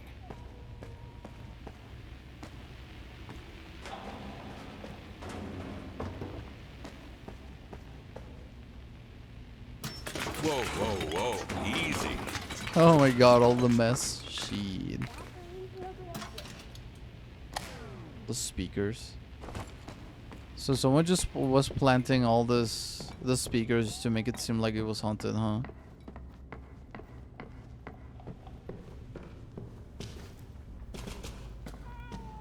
You know what's a shame?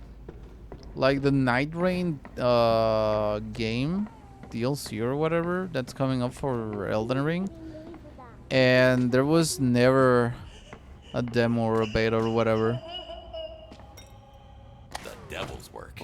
for PC, and that is not even like a free expansion. That has like a price tag attached to it, and I don't know if I'm gonna like it. Oh, the cat. Huh. The cat paw. That's a big ass cat. That's a lion. What the hell?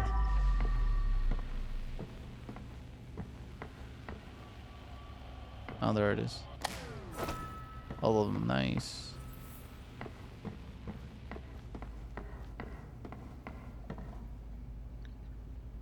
Yeah, I don't think you like it, but you do like roguelikes, so maybe you really think I'm not gonna like it. I want to try it, but there's no demo. FromSoft is like, well, PlayStation is the only people that they're going to get to play the thing. PC, fuck you. It's not like the PC version of the game runs well to begin with, so just goes to show you from the start. I'm still dealing with the unpleasant smell. I'll share my library with you, so you don't have to buy it on PC. You're gonna get it on PC. It makes most sense, honestly. Now you have a more than capable computer. Like, if you can do that, then I can try it for a bit, and then if I like it, I can get it. There You know. is still some work to do. I think collect evidence. Dispose of bodies. I need more. Oh, this guy's. Oh, there's more evidence here. Okay. My mom's scaring the shit out of me. Clean. Everything is clean. What? Why? I wake up and she's standing over my bed Don't praying. leave me Didn't know she alone. was so religious. Adam. She wasn't, but now she thinks the devil lives in her house. I'm packing my things and living out of this place. God damn. Religious fanatics. Sometimes your mom is one of them. Yeah. Blunt force trauma. Hit in the head many, many times. The mom was crazy. Have you forgotten me, senpai? They can indeed get very intense, man.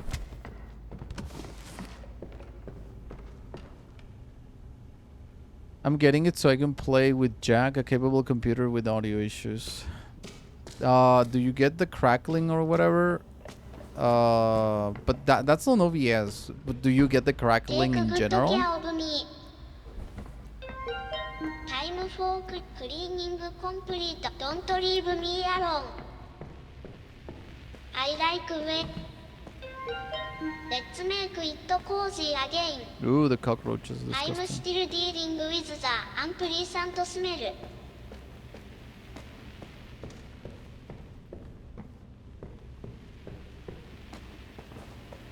How's the game volume, by the way? Is it too loud or is it fine the way it Take is? good. I'm starting to clean up. Work in progress.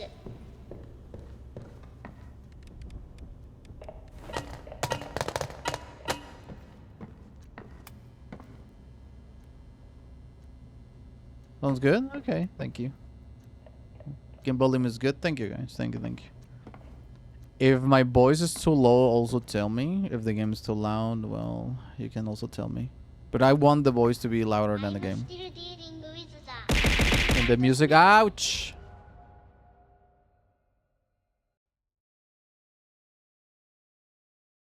The music is too loud, let me know too. Or if it's fine, then okay.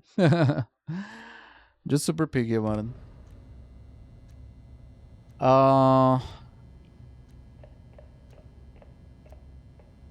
On stream when I share, okay, maybe you can contact the place where you got the PC from and let them know. You have to have some sort of warranty, right? I'm doing my part.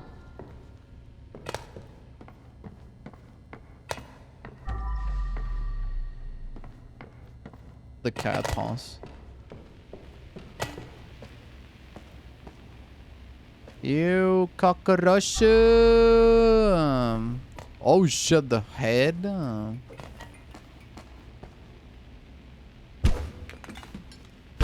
Punch.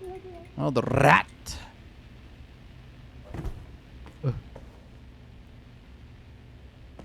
Still more shit.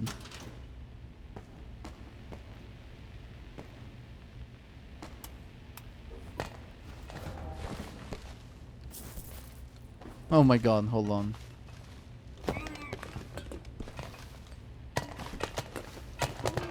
See what it says.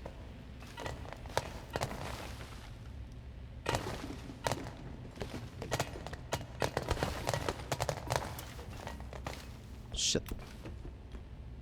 I hate my neighbors. The constant cacophony of stupidity that pours from their apartment is absolutely soul-crushing.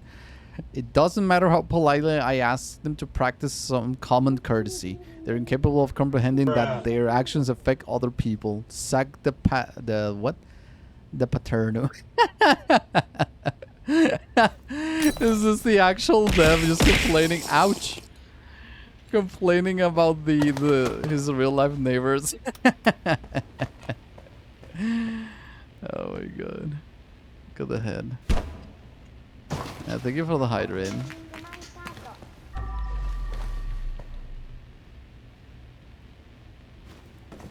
Thank you, thank you, thank you. I have water. Very tasty. What was?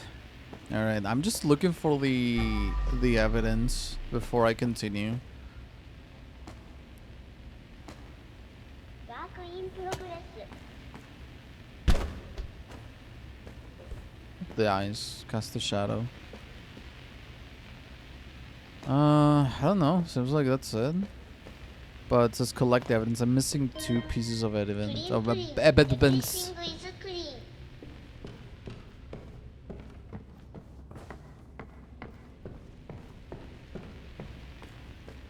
Be gentle with time for cleaning. I'm still dealing with the unpleasant smell. Bruh. That's a bruh right there. Use. Ouchie. Ah. Oh,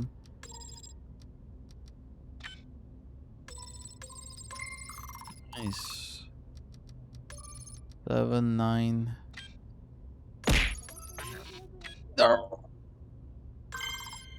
Where is this gamer abuse? Oh, look at that. Delete. Deleting the evidence. Oh. All footage has been deleted. Owie, the glacy attack. Not the glacy. The glacy. Not the glacy.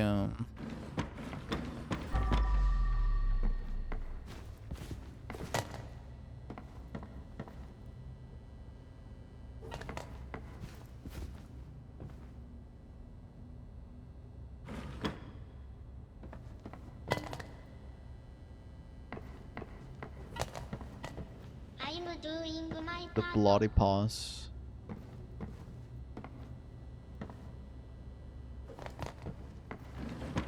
Is there anything else? The rats. You wanna hear another controversial hot take? Mario plus Rabbids Sparks of Hope was the best game ever. I'm kidding. I couldn't even fly with that one, honestly. That one's gotta believe me.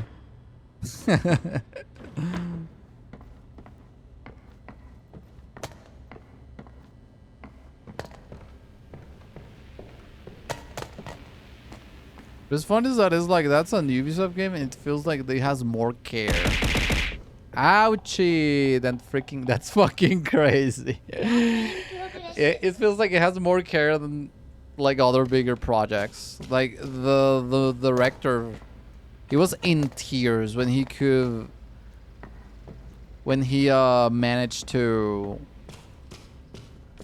collab with Nintendo for his game. Like, bro is passionate.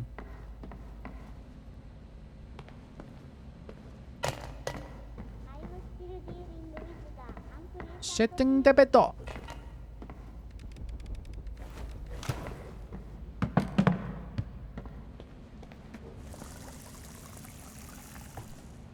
Then waiting for the Alu stretch. Oh yeah, the stretch. Oh man, let me stretch. Oh, you're right. I need like a sound effect or something. For that one.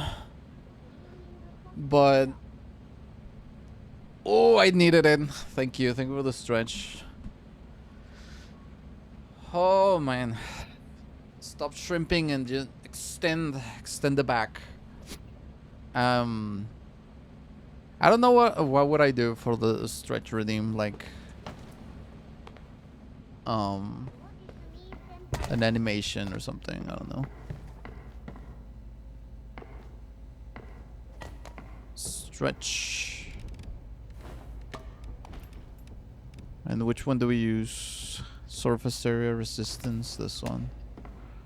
Bzz, time for some cleaning. Gotta sweep. Hold on. Gotta move it out of the way. Don't want to tip it over. Gotta sweep. Gotta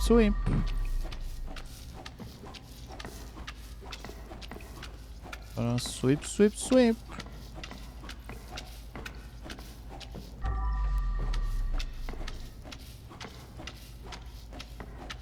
Oh, this thing. Gotta.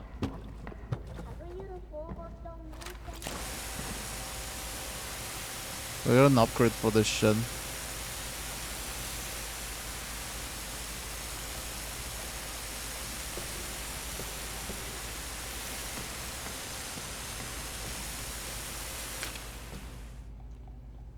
Lunch, use the voice of Cleaner Chan when she says "ah whoa" for the stretch.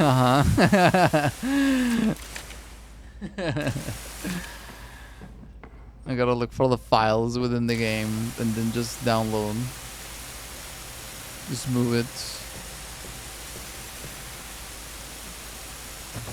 Cleaner Chan. That's from lunch, buddy.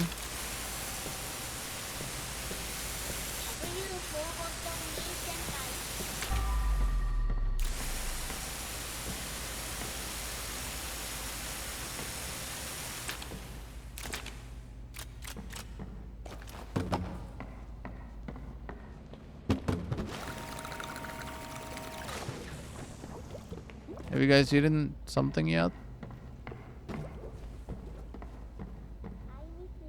Pissing the bed. I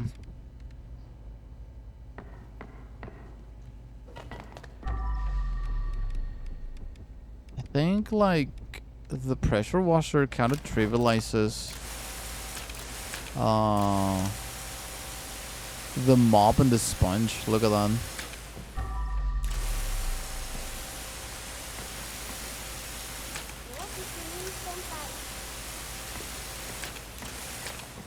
Did the Cleaner Chan finish? Yeah, he did. There you go. Leftover Chinese food my mom left. Ah, yeah, from yesterday. Oh, look. Another speaker. We need one more.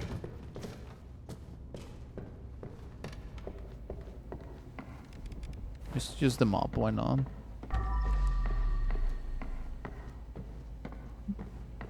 It's so messy. Oops. Like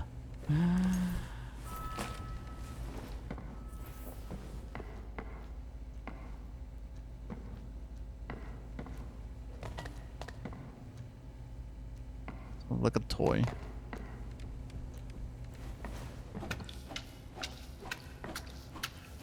Sweep.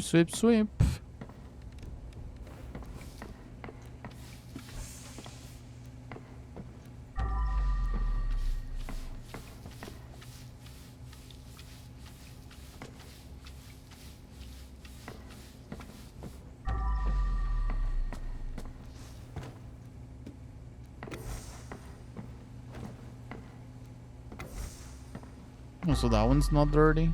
Yeah. This one's giga dirty. Things out of the place.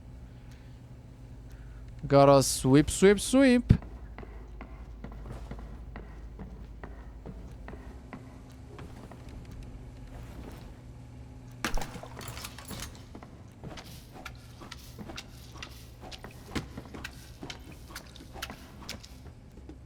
Oh my god, it gets dirty so fast. It's supposed to have like resistance or whatever. Look. Oh, no, no, no. No, no, no, no, no, no, no.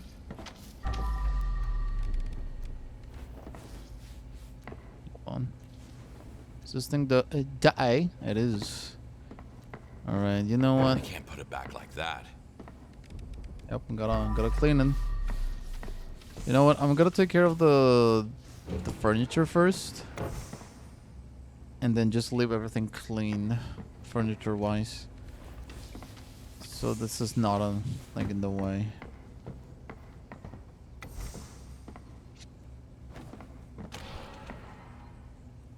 Wow, what was that? Oof. Nice. Nice and clean. Sweep, sweep, sweep. Oh, I hope you guys are having a good day today. A lot of gaming talk, that's what I live for. That's what I live for, chat. Just jab about video games. Linder-chan.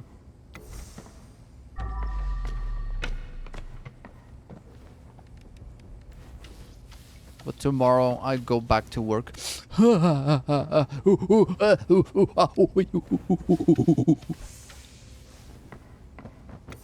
don't wanna.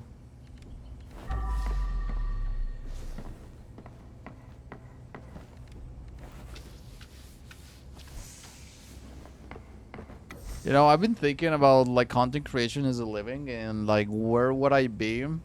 Like the type of work that one would do if you do YouTube for a living, right? And it has to be like honestly, one might think that at face value that's like the dream job, but when you start thinking more about it, that's a lot of pressure day to day because you have to constantly keep creating something for your channel. Otherwise, that's the day that you're not earning your living. Like obviously the views are the residual and you do get money from like past videos that you have made, but it's not the same as a brand new video with brand new views. But that's for YouTube. For streaming, I guess it's kind of the same, and it's crazy because I've seen like bigger creators say like, I'm gonna take a break, please do not forget about me. And that's terrifying because if people forget about you, then that's your entire career there, you know. You have to keep consistent, very consistent. Ew, the blood splashing. Is this thing do I have to clean this thing? Nah. Like vases like this don't matter.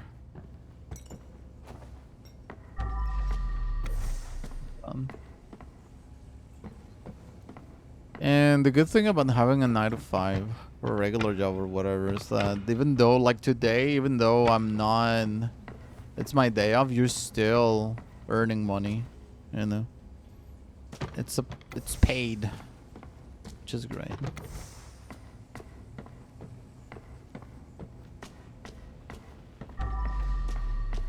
It's just like, as with anything in life, there's pros and cons to everything, you know. It's pros and cons. I think this is dirty. It isn't.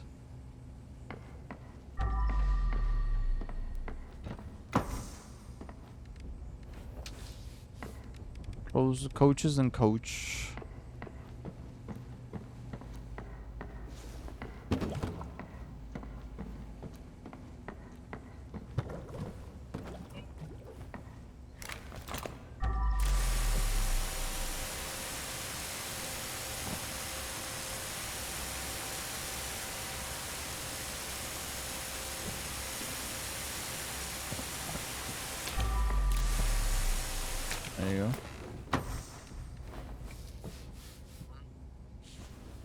Let's check if this is... yeah. Hold on. Let's skip. No. Let's continue Cleaning picking. comes before fixing.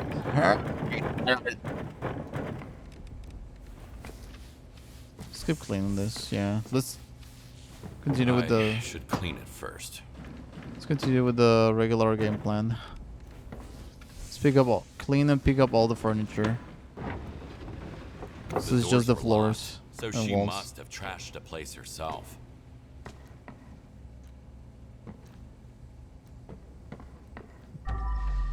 It's destroyed. Oh, okay. Very good detergent. Pretty nice. Oh my gosh. Oh my fuck. Oh, there's chairs missing.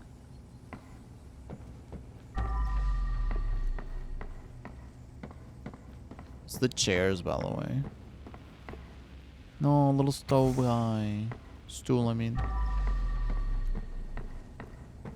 Oh, it's here, but let's just move a little bit. Nah.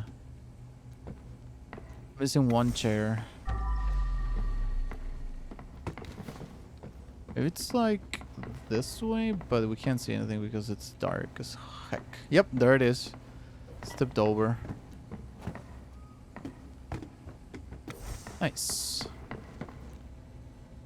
Nice. Nice. Nice. Okay.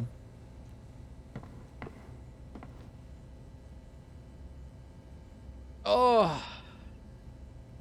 This food was delicious, really. Tasty. Tasty. Tasty. It's very tasty, baby. I'm glad. Glad you enjoyed the food. The food. Oh, this one? Oh, there you go. What's the A? It's fucking the A. It's disgusting. Absolutely filthy.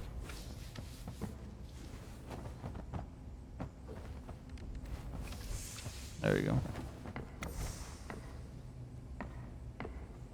Bunch of rubbish. Disgusting. There you go.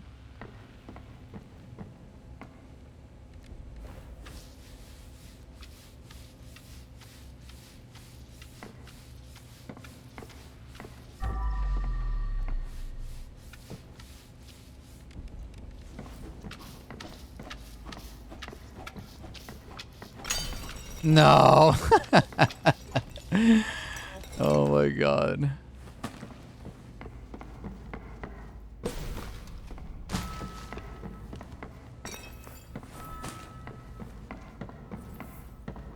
Oh. Yep. It's not there. Shit. Woo, man. Oh.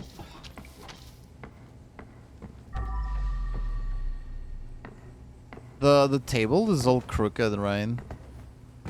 Like it's not seated properly. Oh my god, it's messing with me, but that's how it is. Shit.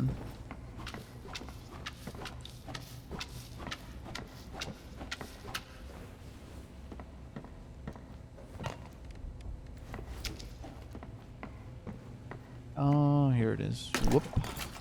Nice. What? No, you're telling me it's... Oh, okay, no, never mind. I guess it didn't reach. No jump scares. Let's keep it that way. Yeah, not jump scares. The cleaning game has jump scares.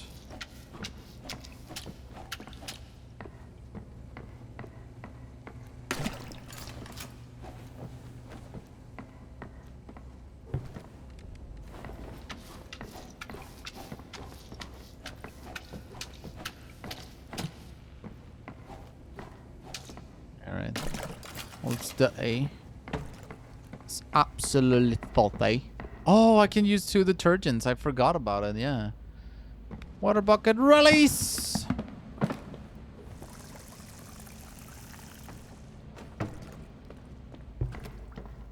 Water bucket release. Increases the washing surface area. Yep, we want this all the time. These tools have ability to clean difficult stains by 20%. We already have that with Cleaner Chan. Slows down the rate of which the water in the bucket gets stained by 20%. Reduces tool resistance by 20 and cleaning area by 20. Boy. This one too. Okay. Oof. Oh my god. These germs, the blood, they don't know what's gonna freaking hit them, Chad. Oh no, I need another bucket, by the way. You can feel... No. What a bucket. What a... What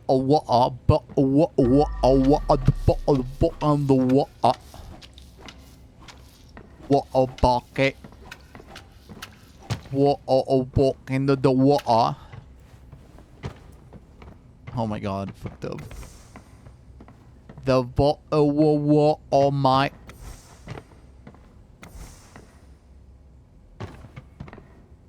Alright, let's move the shit actually. Oh shit. Chat, who did this? Oh my god, I've already stained. Come on, chat.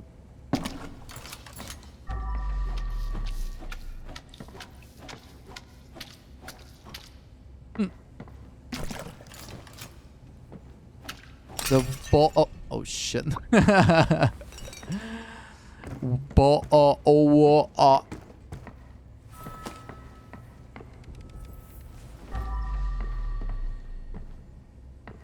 Guys, who do you think I should collab with?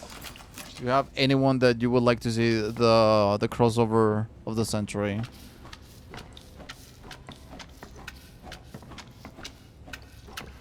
You're like, oh, you know what? This streamer with Alu. I feel like that would be the collab of the century.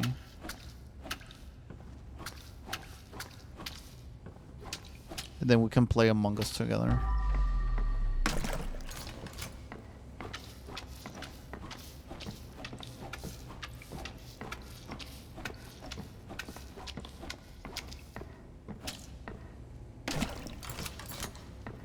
Iron Mouse.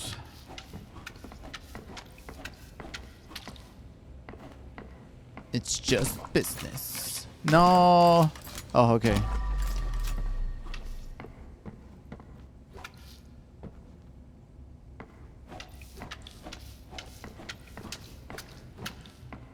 Jeez. This thing gets dirty. This thing gets absolutely dirty. Disgusting. Both even. Nasty. Poppy. Bunch of poppycock. Oh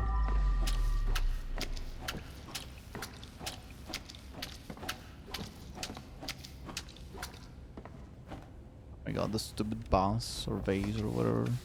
I'm all about the bass, by the bass, by the bass, no trouble. I'm all about the bass, by the bass, no trouble.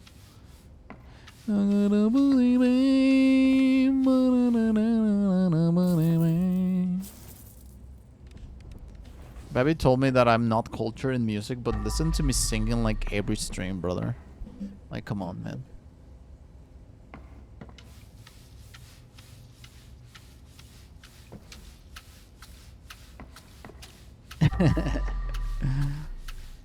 Bobby of the whiskey.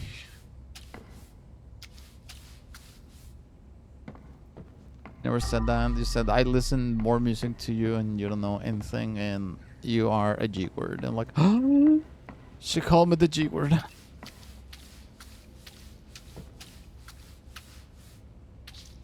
L'éponge.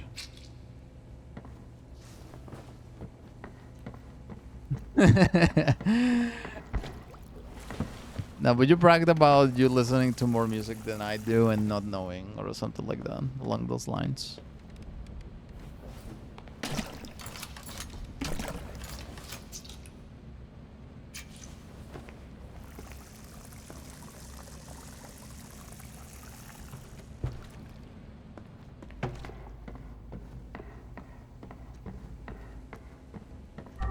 I'm all about the mace, no trouble. I'm all.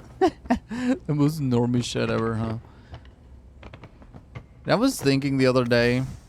By other day, I mean a couple of weeks ago when the Super Bowl happened. You know how, what's the name of Kendrick? He was performing at the Super Bowl, what do you call it? Halftime show. And as famous as he is, the type of music he does is not like the digestible for the average normie or the Facebook mom that consumes only the halftime of the Super Bowl.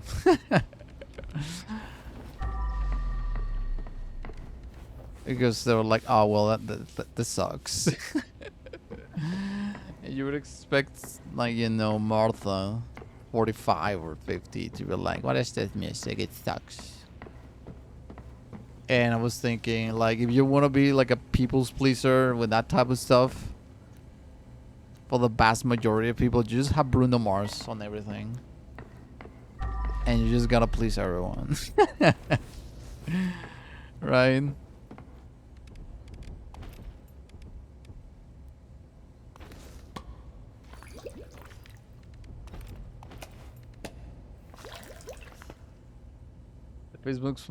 The Facebook moms were hella confused. Yeah, as expected. Definitely.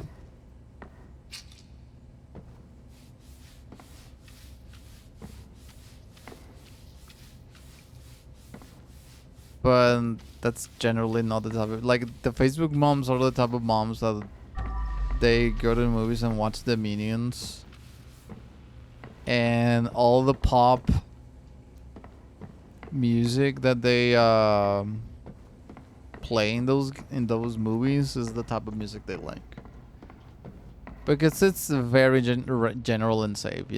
It's catchy. It's like you can't go wrong with that type of stuff.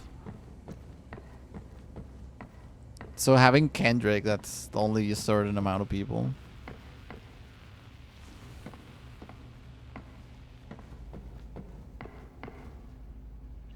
Bruno Mars, fuck it, bring back Michael Jackson from the dead.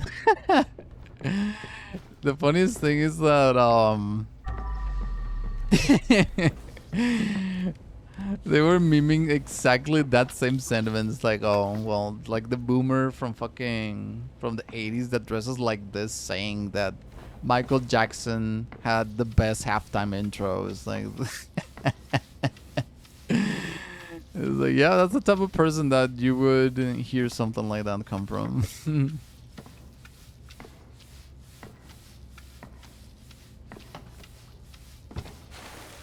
No!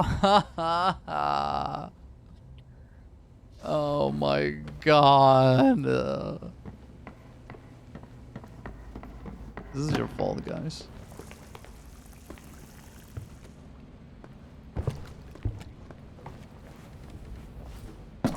Chad, I'm disappointed. Oh, the buff doesn't get lost.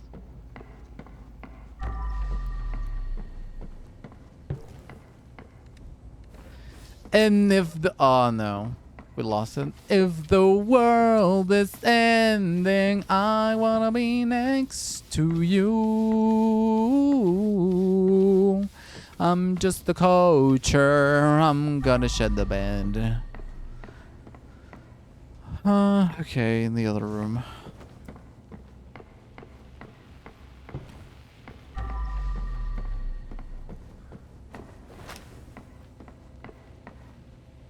The coach can be my witness. It didn't do shit. You guys distracted me. Let's be honest here. And I tipped over my bucket release. Oh, the cat.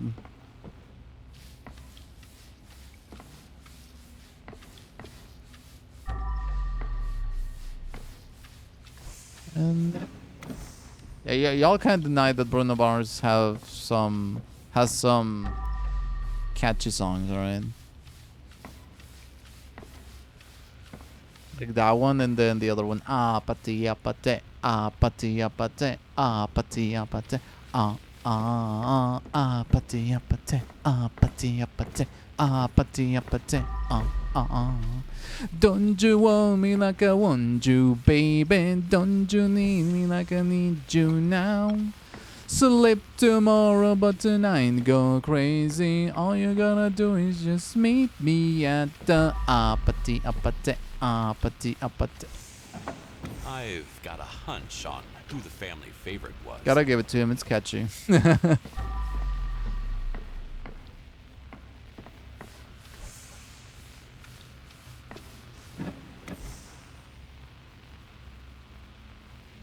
That's a big ass cat. That's a lion. Like those paws are enormous.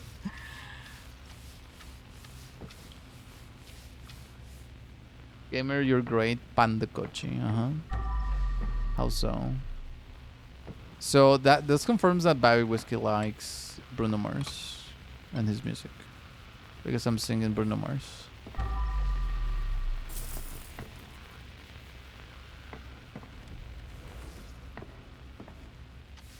I like you singing. She likes wolves howling. Oh. Una loba en el armario. Have you listened to Shakira? Do you know who she is, guys? The Colombian singer. It's been around since forever. Ding ding ding ding.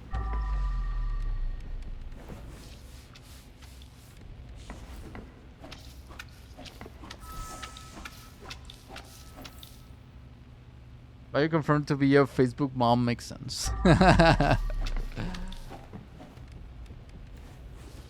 a Facebook dad. I'm a Facebook mom too then.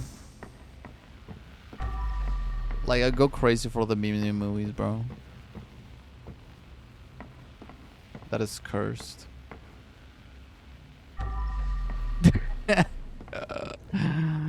The fucking minions, brother. There it is. Nice. Good as new. Go on. It's not like they need it anymore. Money inside the cat's house. Ah, look at the cat. Old pictures of the cat. Wow, they love this cat. It's everywhere. Don't you want me like I want you, baby? Don't you need me like I need you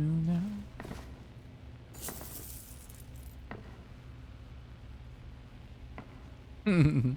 You think this is the Deb's cat? Most likely it is, right?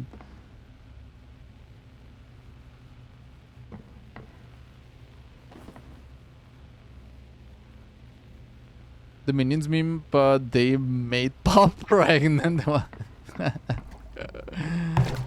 Those crazy ass memes. Holy shit, uncanny. Hardly know any of these Minion names. I just know that one of them's named Bob and that's it. Ah. Ooh. In LA, this could have been a whole apartment. Of course, Harry the Potter. That was what I gotta say, like, what the hell is this Harry Potter's, like, room from the first movie? Oh, look. Yeah, this is exactly the read I was hoping for right now. H.L. Bowling.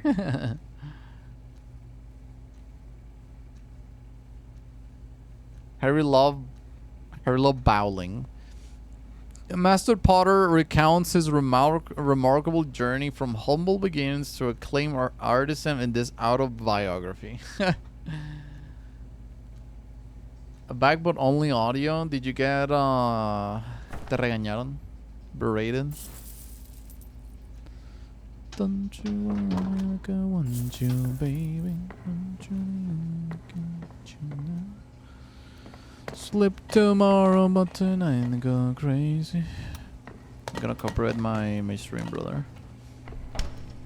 The singing is too close. Apathy, apathy, apathy, apathy, apathy, apathy.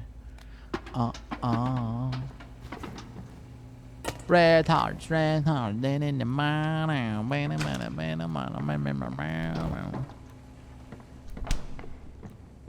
Don't you wanna go on? Oh, you're charging your phone? The phone? You don't leave it charging? Up to what? I did the collab with the Hawk to a girl. And Bruno Mars and Rose or whatever the name of the Korean girl is. I guess it's Rose or Rose. I don't know. All right. Pee pee poo poo stinky doo doo caca, if you will. Here.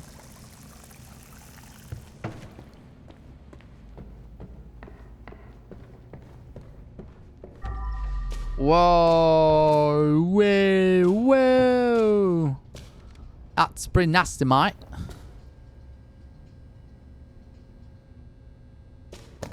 We got a severe case of cleaning emergency. Wee woo, wee woo, wee woo.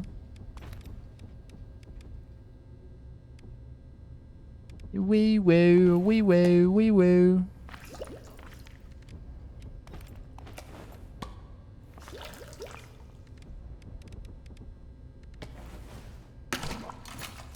There you go.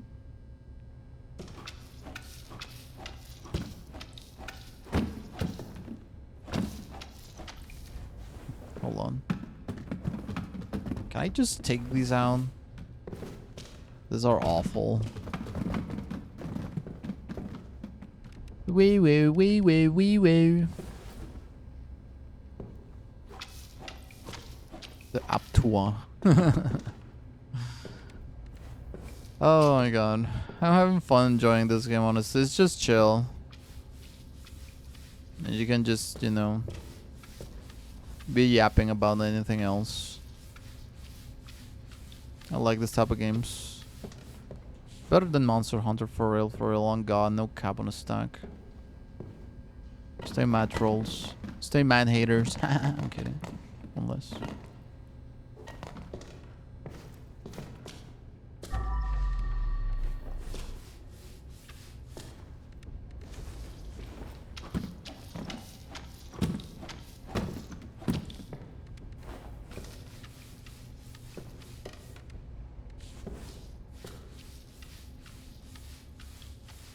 Gotta clean, clean, clean. Gotta clean, clean, clean. Boop. There it is. Woo! Man, we got a lot of work to do. Got lots of work to do.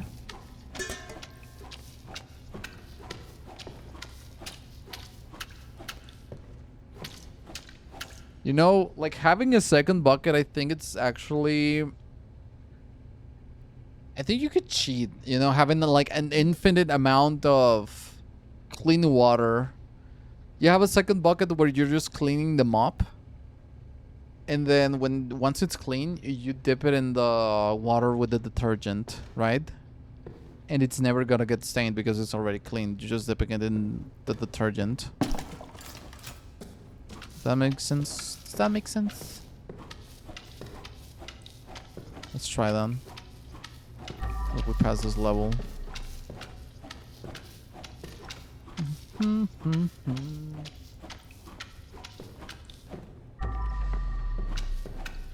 Alright, let's bring this bad boy over.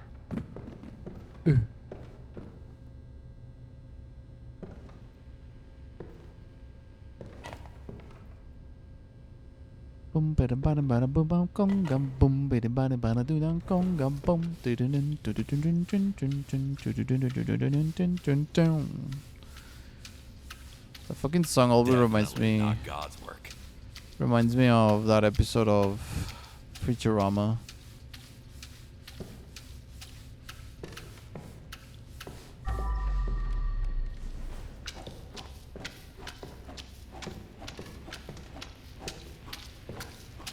So after the stream, guys, my stream, Balmer is gonna be streaming his POB of Schedule 1, and we're gonna be collabing. So Be sure to check that one out at 4 p.m. CST, which is basically in the 1.5 hours from now.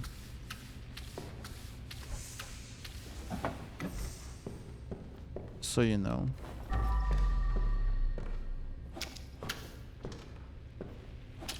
Schedule 1. Gotta be dealing weed. Weed.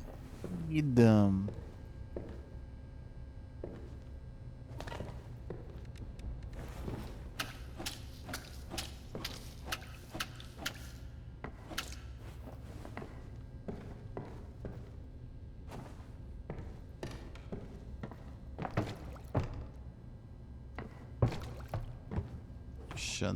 I want to tip it over.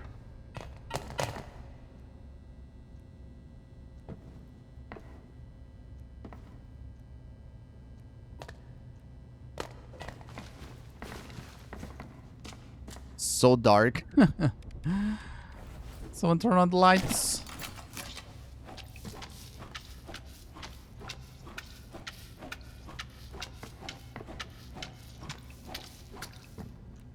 Man. It gets stained so quickly.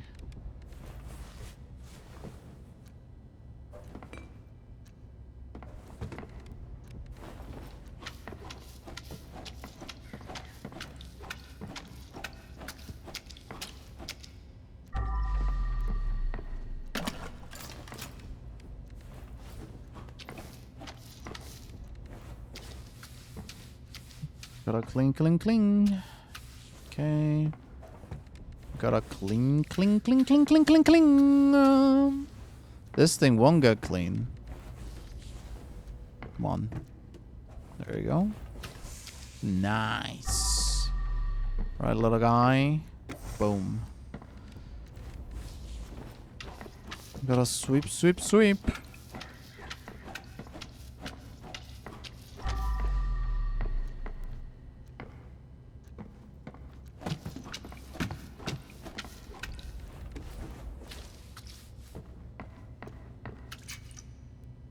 Squish. Oh no, it didn't work. Nice.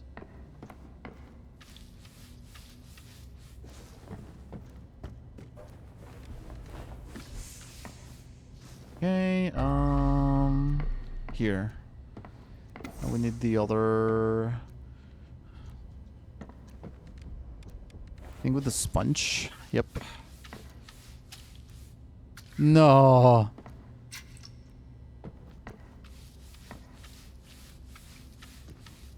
Gets dirty so fast. Yeah, look at that. So fast though.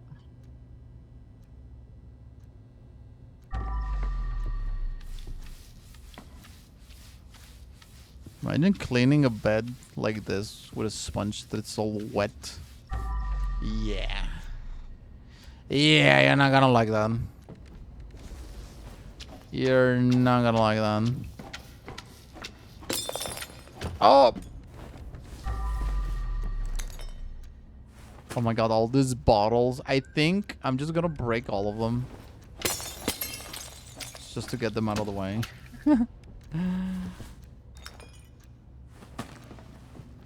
Ocean, the bucket. Holy shit, look at the amount of garbage we have. Basura radioactiva. Basura. Yeah. Let's get all this shit out the way.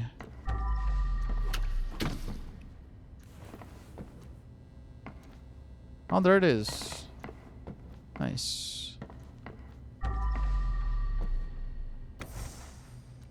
Whee! Okay, we're almost done with this room. Oh, hold on. Can we turn on the lights? No. Nope. Punch it. Hip. Hip. Doesn't work. Doesn't work.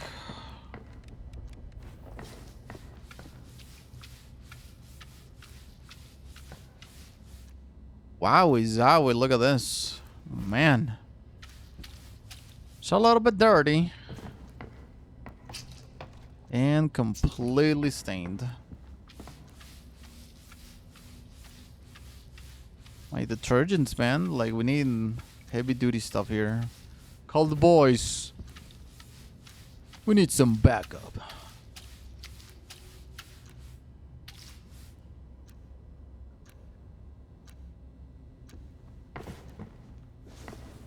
Oh, it's so dark.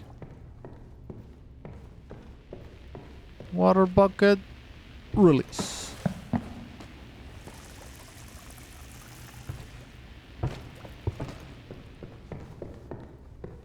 Google Docky. Oh, the Google Docky. Google Docky.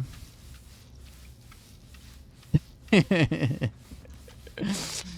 my god, I love the internet, man. People can be shit posting so much, but also can be very mean. Way.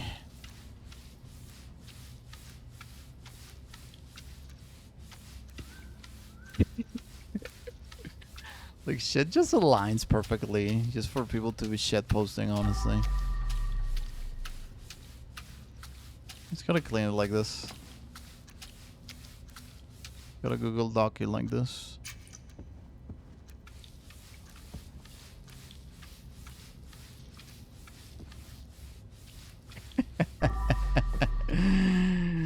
Oh my god, I'm sorry, Chan. It's just too funny.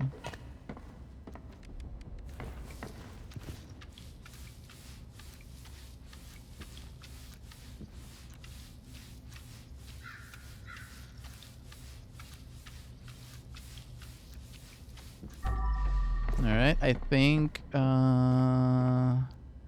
hold on, is this it? It doesn't change, so yes. It's this room up here. Alright.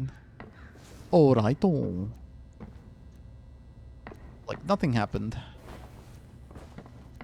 Like nothing happened. Bucket release. Hold on, give me a second.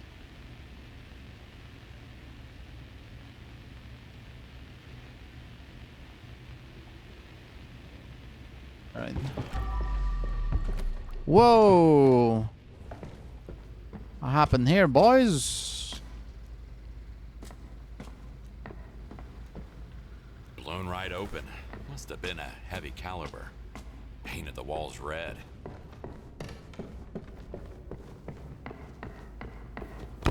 There you go. Holy shit, just break the head. The head.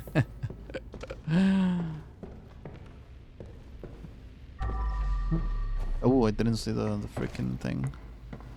Didn't see the Google Doc key.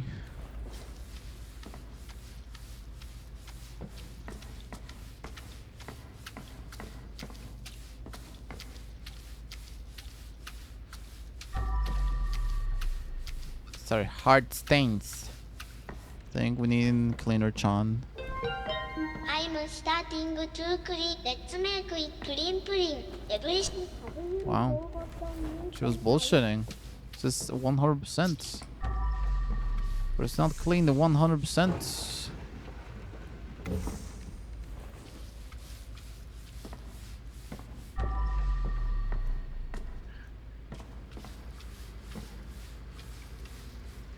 Oh my god. Alright. This is the last area, and I need to collect one more piece of evidence. Google Doc game. Alright. Oh man, where do I put it so I don't... Alright, here. There, on top of the couch. Top of the couch.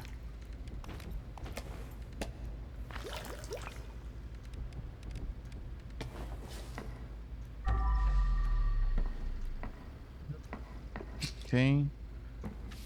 Gotta cling, cling, cling, cling, cling, cling, cling, cling. I guess there's like one more speaker around, but I don't know where it is. Ooh, can steal this. Ooh, tape. Holy water! Let me out, let me out, let me out.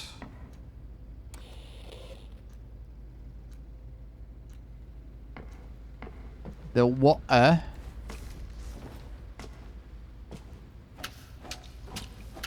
Oh, the carpet. I need the sponge. Ah, come on.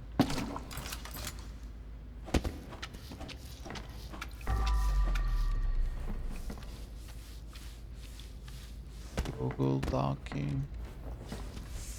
Nice. Right, where does this go? Okay, there, but I need to clean the area first. Nice.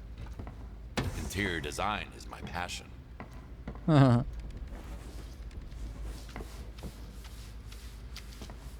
So freaking nice. Clean the bucket.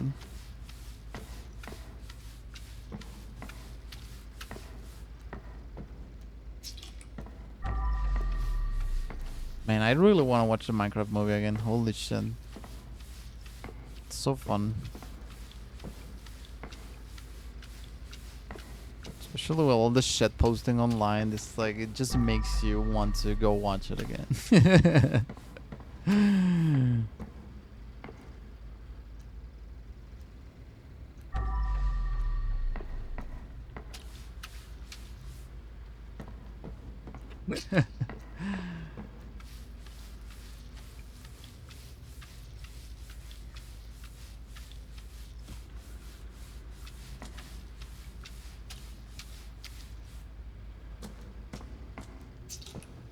Oh, here it is. Oh shit!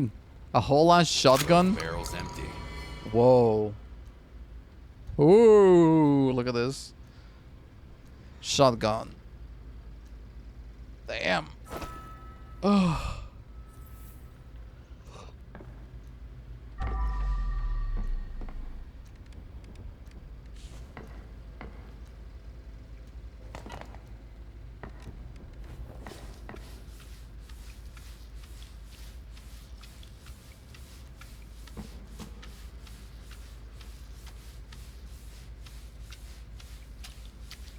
Pretty nice. These detergents are pretty good. Oh my god. It sounds like all wet when I'm like stepping on the carpet. Sounds awful. Ew. Like I just can only imagine the amount of water. It's so wet. Oh.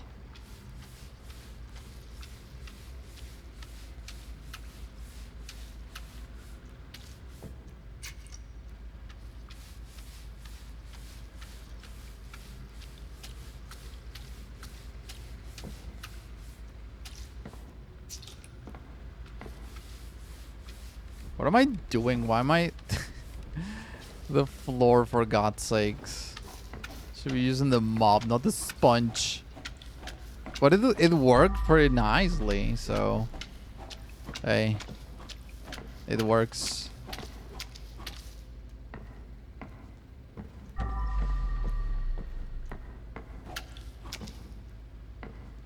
Worked pretty nicely, so if it works, huh? I guess the amount of strokes is not like the same. You can maybe the mop, you have more. It's splattered in all directions. You can use more of the mop. You can stroke it more times. You know what I mean? Heh.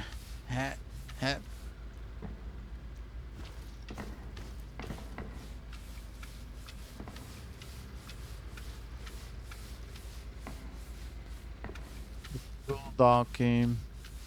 Okay, almost there.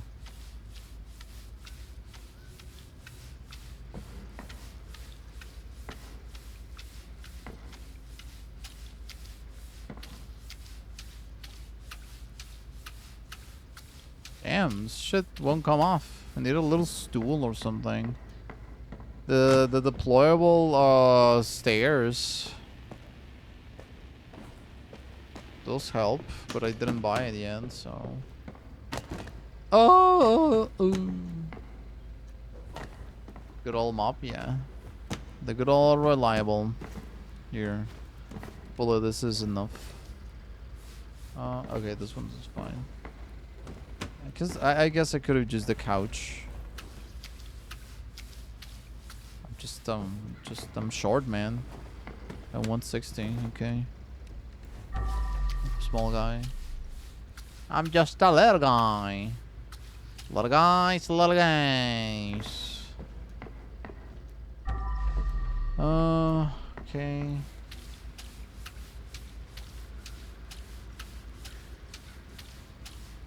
Watching you, that's terrifying. Hurt.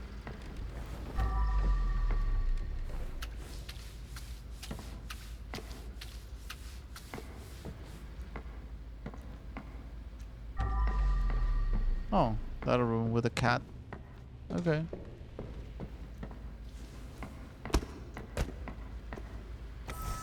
There it is.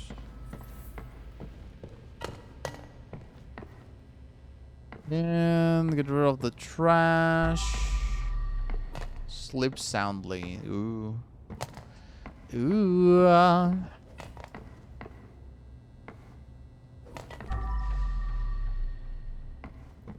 Okay.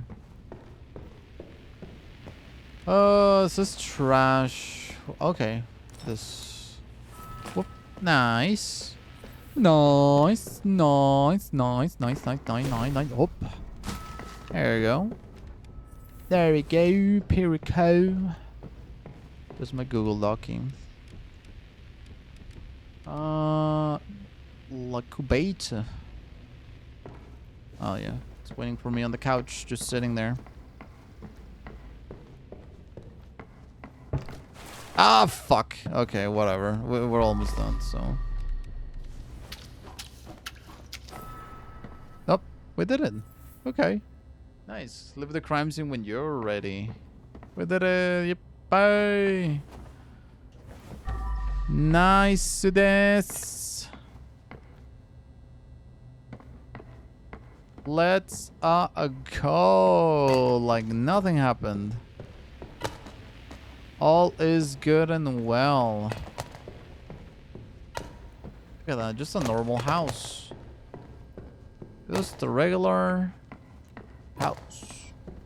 Happy family of 5 is living here. Yep. If the Pope ever became a Twitch streamer, tier 3 subs she'll be holy as fuck. Hell yeah. Hell yeah, you know. I'll be subscribed to the Pope. They're gonna be having like loose emotes. Everyone went crazy for loose. It was very cute. Whoever designed loose, 10 out of 10. Very cute character.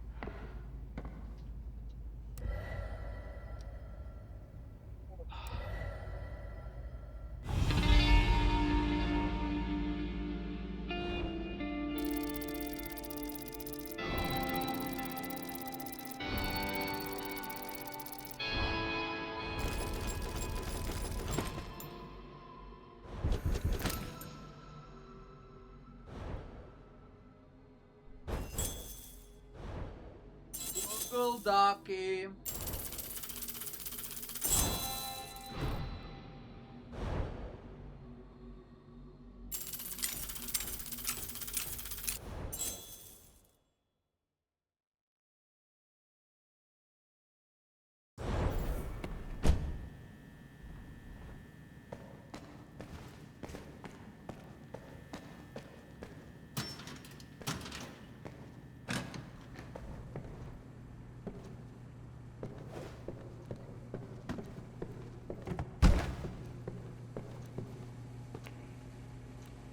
Cereal.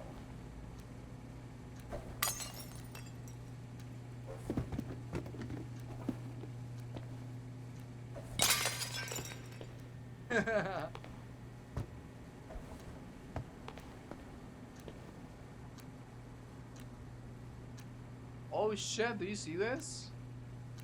There's numbers here. Huh. What for?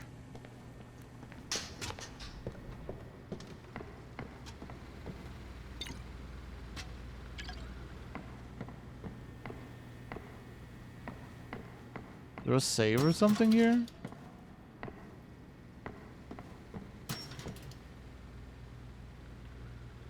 What do the numbers mean, Jason? No, it's Mason from Call of Duty Black Ops 2. Mason, the numbers, Mason. What do they mean, Mason? The fucking numbers, Mason. Yeah, but haven't found anything so far. But I can use the numbers on. The freaking numbers, Mason.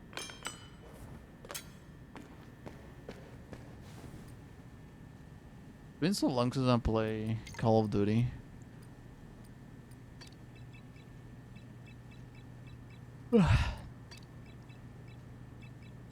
Alright, I think I gotta take like an extra skibbity boppity. Yeah. The ladder. There you go. Step ladder, help. Partner in destruction, handy axe, chop chop. After stepping on a stain, you live for your footprints. That's not a problem.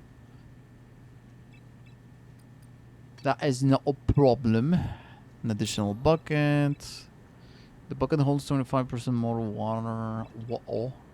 What? Here's the number of uses of all detergents by one. Oh, look at that. A limited number of detergent uses. That's cool. Increases cleaning strength of on all surfaces by 20% and on difficulty surfaces by an additional 15. That's cool.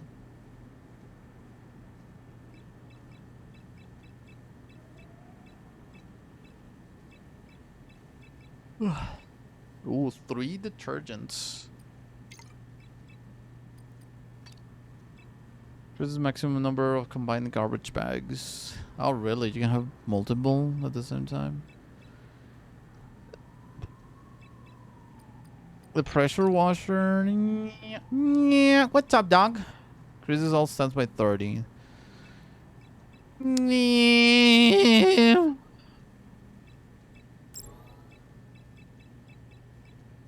You can carry an additional mop. Additional sponge. Still 1-1. I'm fine with 1-1. Pressure washer, maybe we can just take it away. Can we take it away? Chatting of the room. We can't. Nar. I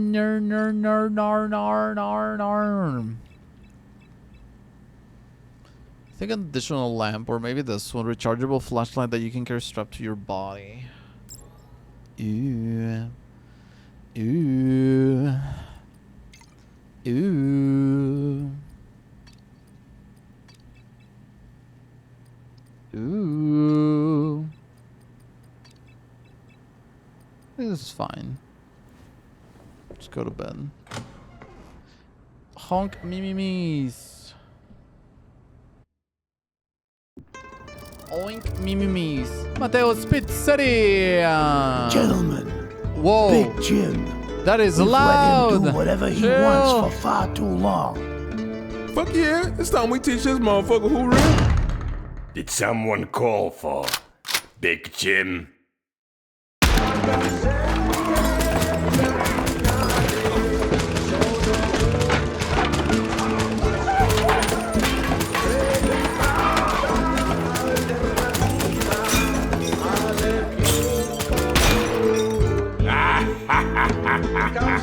Who's laughing now?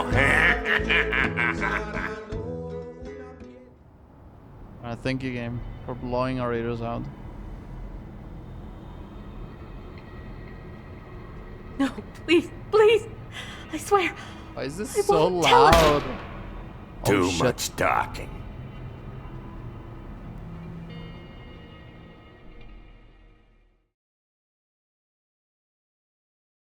Everything else has been the volume very low, and then this is extremely loud for whatever reason. Pizza! Delicious! Yum, yum, yum. Very... What do you call it? The coincidence, right? Nice. Let's eat my pizza, man. Delicious. Nice. The coincidence is crazy. This is Jim. What you did at Mike's was good. but we've got bigger fish to fry tonight. I have to take care of some backstabbing fuckers scheming against me at Matteo's Pizza. What can I say? There will be blood, so prepare some body bags, Kowalski. A whole lot of them. So now I'm eating their last pizza? Pizza. Pizza. Ah, doggy.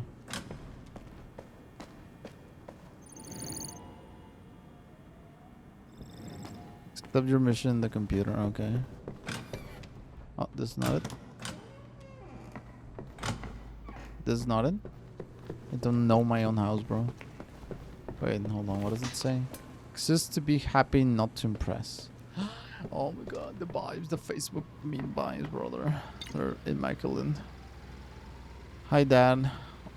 Other kids are mean. It's been a tough day and I just need to get this out. I made some friends, but some kids are stupid. I told Katie that my dad works as a janitor and then the whole table started laughing at me.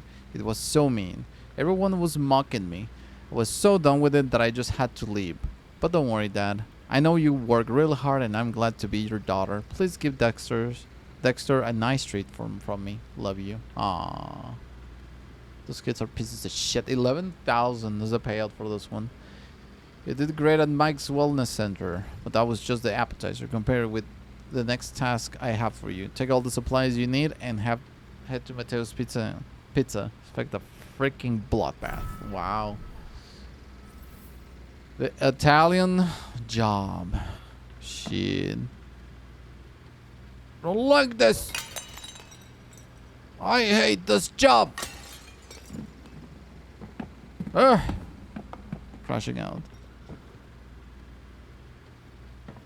Fuck this Wi-Fi.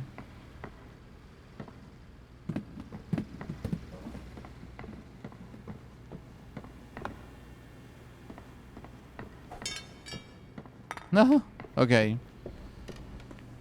Well, that is it for today. I'll be back on, well, next week, guys. But remember, once again, I am uploading to my old channel. It's the playthroughs channel, multiple games, Oblivion, Blue, I always call it Blue, Claire Obscure, and Assassin's Creed Shadows. Assassin's Creed Shadows is going to be done very soon, and by very soon I mean tomorrow, because my Ubisoft Plus subscription ends literally tomorrow. So I'm just gonna focus on that one these 2 days. I think it ends at 6 p.m. or 6 a.m. I don't remember, and I'll upload whatever I can before my subscription ends, and then after that I'm gonna be continuing Oblivion and Claire Obscure. Claire Obscure is such a treat. I want to continue that game, bro. Those Scrolls Bluey Oblivion, exactly. Alright, well, chat, thank you so much for watching. I'll be seeing you next week. Check the playthroughs channel. And, hold on. Give me a second. Chatomate Ku of the Sai. Ku of the Sai. Kuda of the Sai.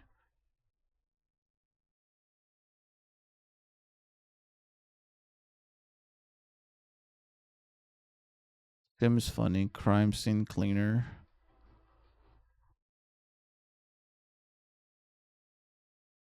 Wow, no VTubers in the crime scene cleaning community? No way.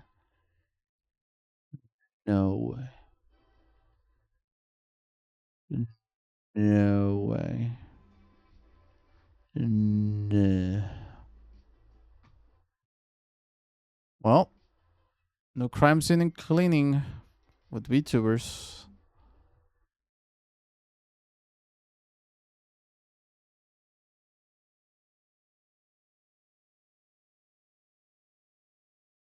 All right. Well, everyone, take care. See you next week. And be safe. I'll be streaming with, well, I'm not gonna be streaming. Balmir's gonna be streaming his POV for the scheduled collab. Be there or be square in 1 hour from now. Okay? Take care. See ya. Balmir starts in 1 hour. Not right now. That's why I cannot raid into him because he's not gonna start streaming right now unless he starts streaming right now. Yeah. Okay. Well, there you go. So in 1 hour.